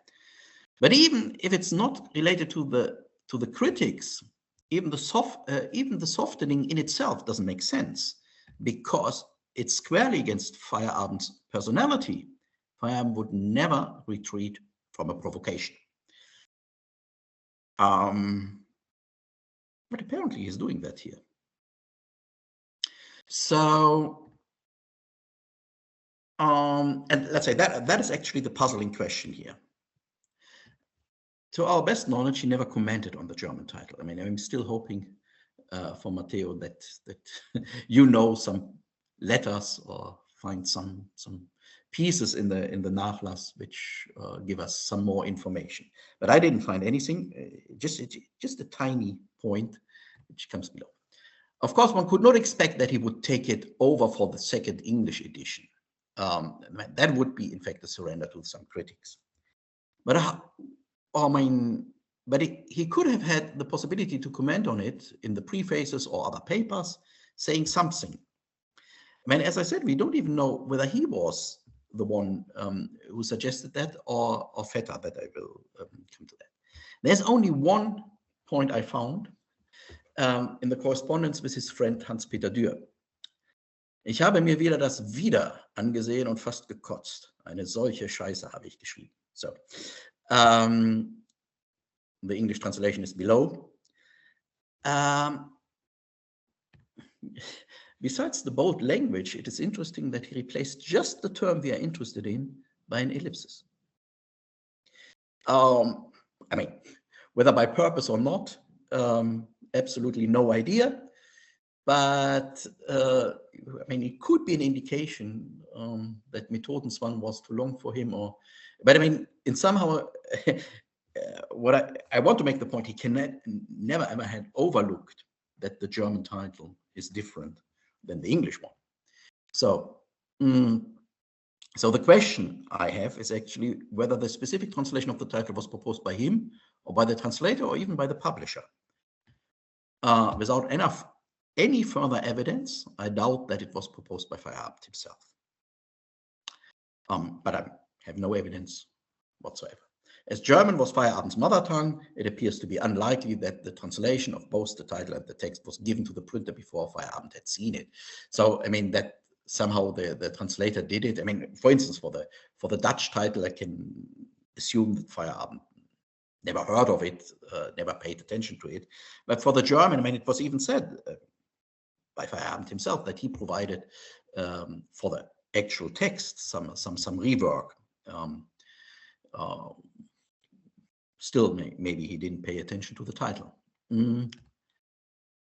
At latest, when he prepared the second German edition, he would have had the possibility to change the title if he would not agree with it. That is one point. I mean, if it was the translator and he was shocked to see it, I mean, there would have been no problem for the second edition to change it, but I mean, he kept it. So, assuming that he did agree, and I mean, it's still the assumption that, I mean, I think it's very unlikely that he noticed, that he didn't notice the change. So, assuming that he did agree, we are left with the puzzle why he approved something that appears to be a weakened provocation. As I said, I mean, that's squarely against his personality. Well, to come to the end of my talk, there is a solution. I don't know what would be your solution. We can discuss in a minute. The only possible answer we could offer here is he simply didn't care.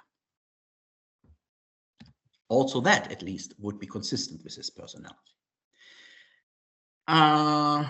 But it's not finished yet. So I said Feyerabend would never retreat from a provocation. No,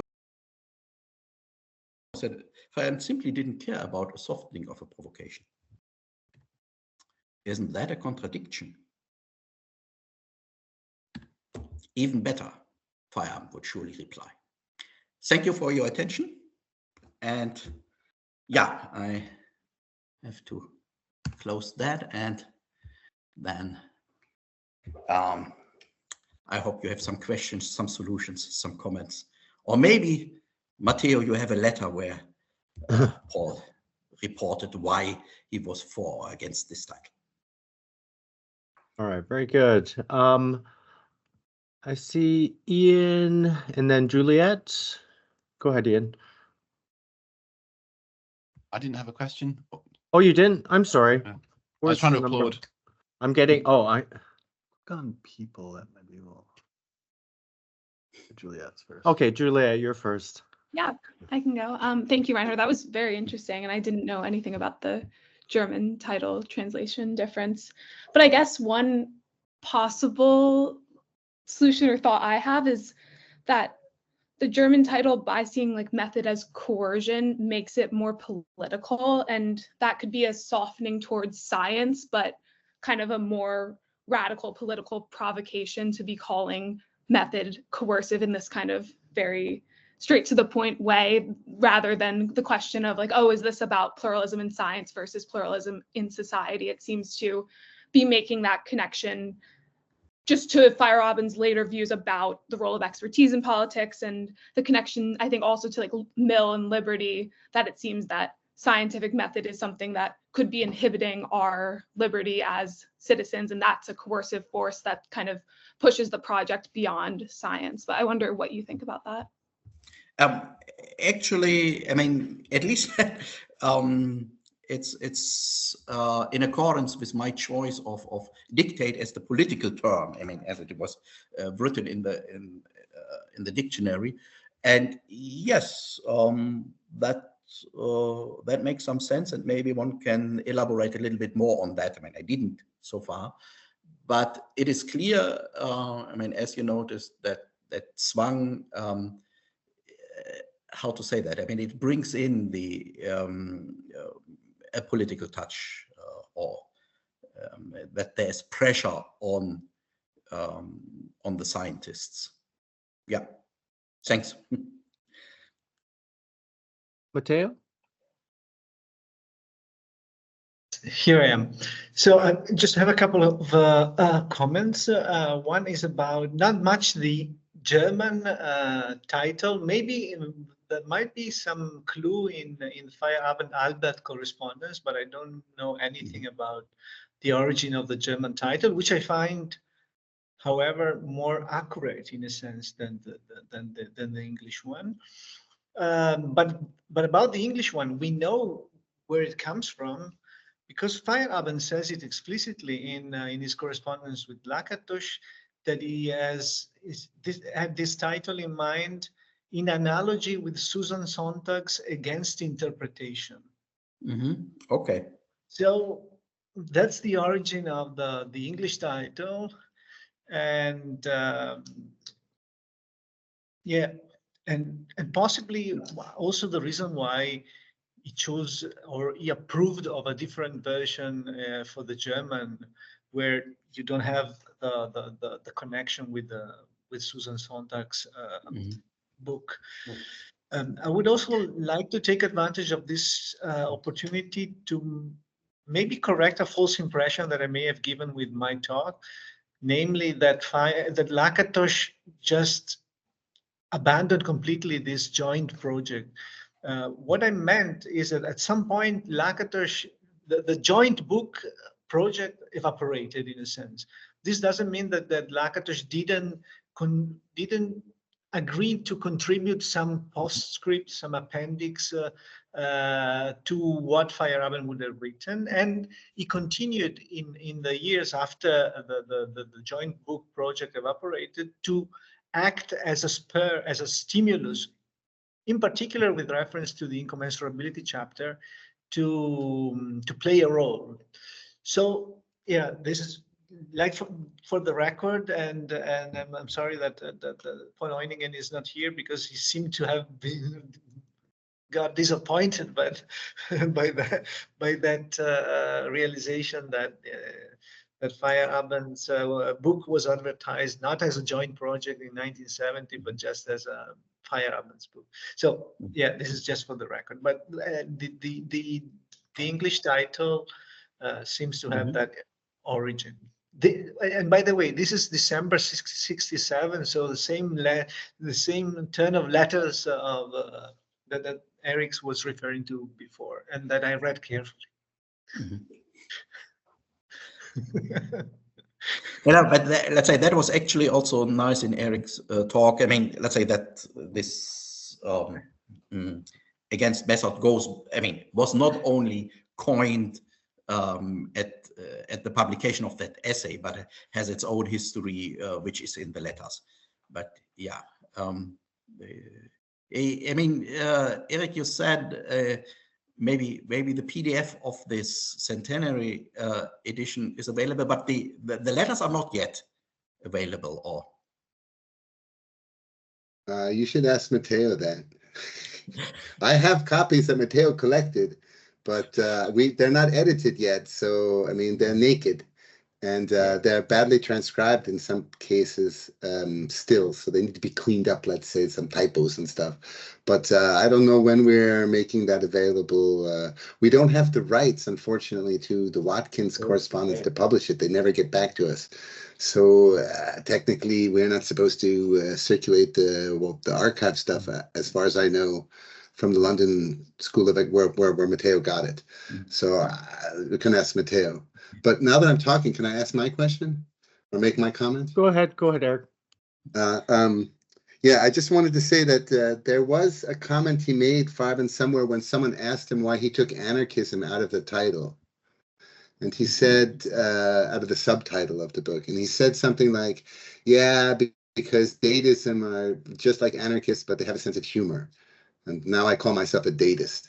So he did, this is one of these comments that he made somewhere, but he does tell a story that he gave up on the anarchism and shifted to Dadaism because he thought Datists have humor and anarchists are too, aggressive and Okay. yeah, and he was more fun. Yeah, it would be nice if you could give me the reference, the concrete reference at some point, if you find it. I think it's on all the editions. Yeah. Yeah. Yeah, it's first, second, third.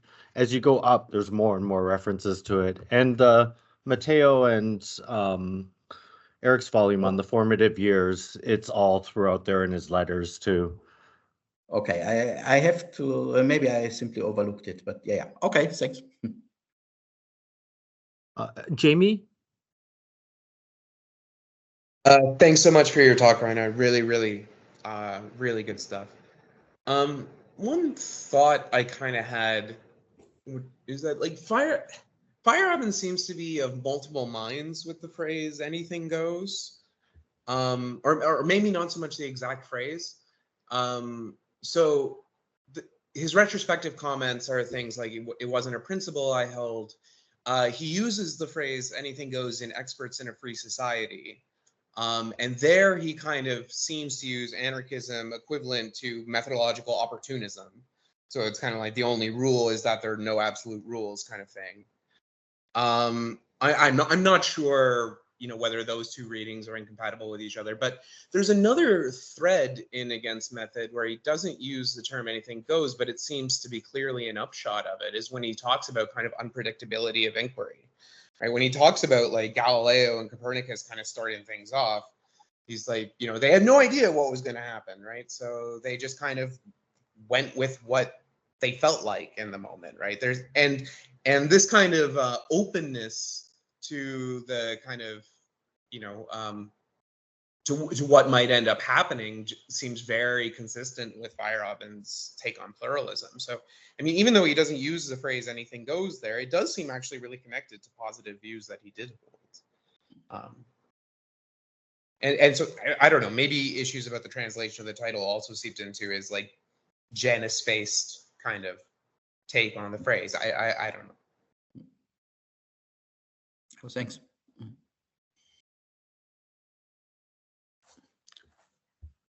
You're muted. Sorry, we've got Adam and then Ian. Okay, great. Yeah, Reinhard, thanks for the talk. I just had a very brief comment about the definite article and whether there would be a benefit or a difference in the use of it. I was just reminded of Descartes. So some editions call it discourse on the method, and some editions call it discourse on method, or at least translate it that way into English. There doesn't seem to be a significant difference between the two. And I was trying to think of other examples. You get this also, I think, in music. There's the Pink Floyd. Some people just call them Pink Floyd. So whether or not you include the definite article, to me anyway, doesn't seem to make too much of a difference. Okay, yeah, that's good. I mean, but I mean, let's say actually, but it seems to be a feature of English to give the possibility to leave out the article. So I didn't find it in another language. I mean, I was even surprised about Hungarian, which of course is completely different. And no idea how it is there, but I mean, Google Translate tells you that there's a definite article. Yeah, thanks. Ian? Just thinking, Eric reminded me of Dada. Feyerabend, of course, was very inspired by Hans Richter's book, Dada, Art and Anti-Art, which I think came out in 1965 originally in German. And I wonder whether that was one of the inspirations, perhaps, for the title. I mean, Dada, Art and Anti-Art is not a million miles away from For and Against Method. And I read the Richter book, and that there is a lot of parallels in the way that they treat the history and the methodology of art and science. It's not just Feyerabend kind of being eclectic. There are you can see what genuine lessons he was importing from that book. So maybe that's another inspiration. Okay, yeah. And since I have Matteo, Eric here, I believe in that I think it's in your formative years volume. I think it's that letter to Zev Beckler. Feyerabend just makes some kind of throwaway comment. I think it's in one of the footnotes, and he says he suggests he likes that the German edition of Against Method more than the English version. Can you recall anything like this? He just says, like, for a better version, look at this, like, and it's the German first edition. It might not have been to the letter to Beckler. It's somewhere in there. Well, he mentions several times the fact that the book has been changed in time, and the German edition is more accurate, is more detailed in certain aspects. So I can't remember if he does that in that letter, but for sure he made the corrections. And also you can see that also in the composition process is continually revising formulations. And that's also, it ended up having 3 editions, and if you add the German ones, you have 5 editions basically. So yeah. And then you have the essay, and so it's a really complicated issue, and also layers of in the composition process that one should consider. So, for example, the fact that chapter 17 comes much later than all the others, and it's sort of an addition, and also the Lakatos chapter, whereas all the others are this collage operation. So it's a very complex work.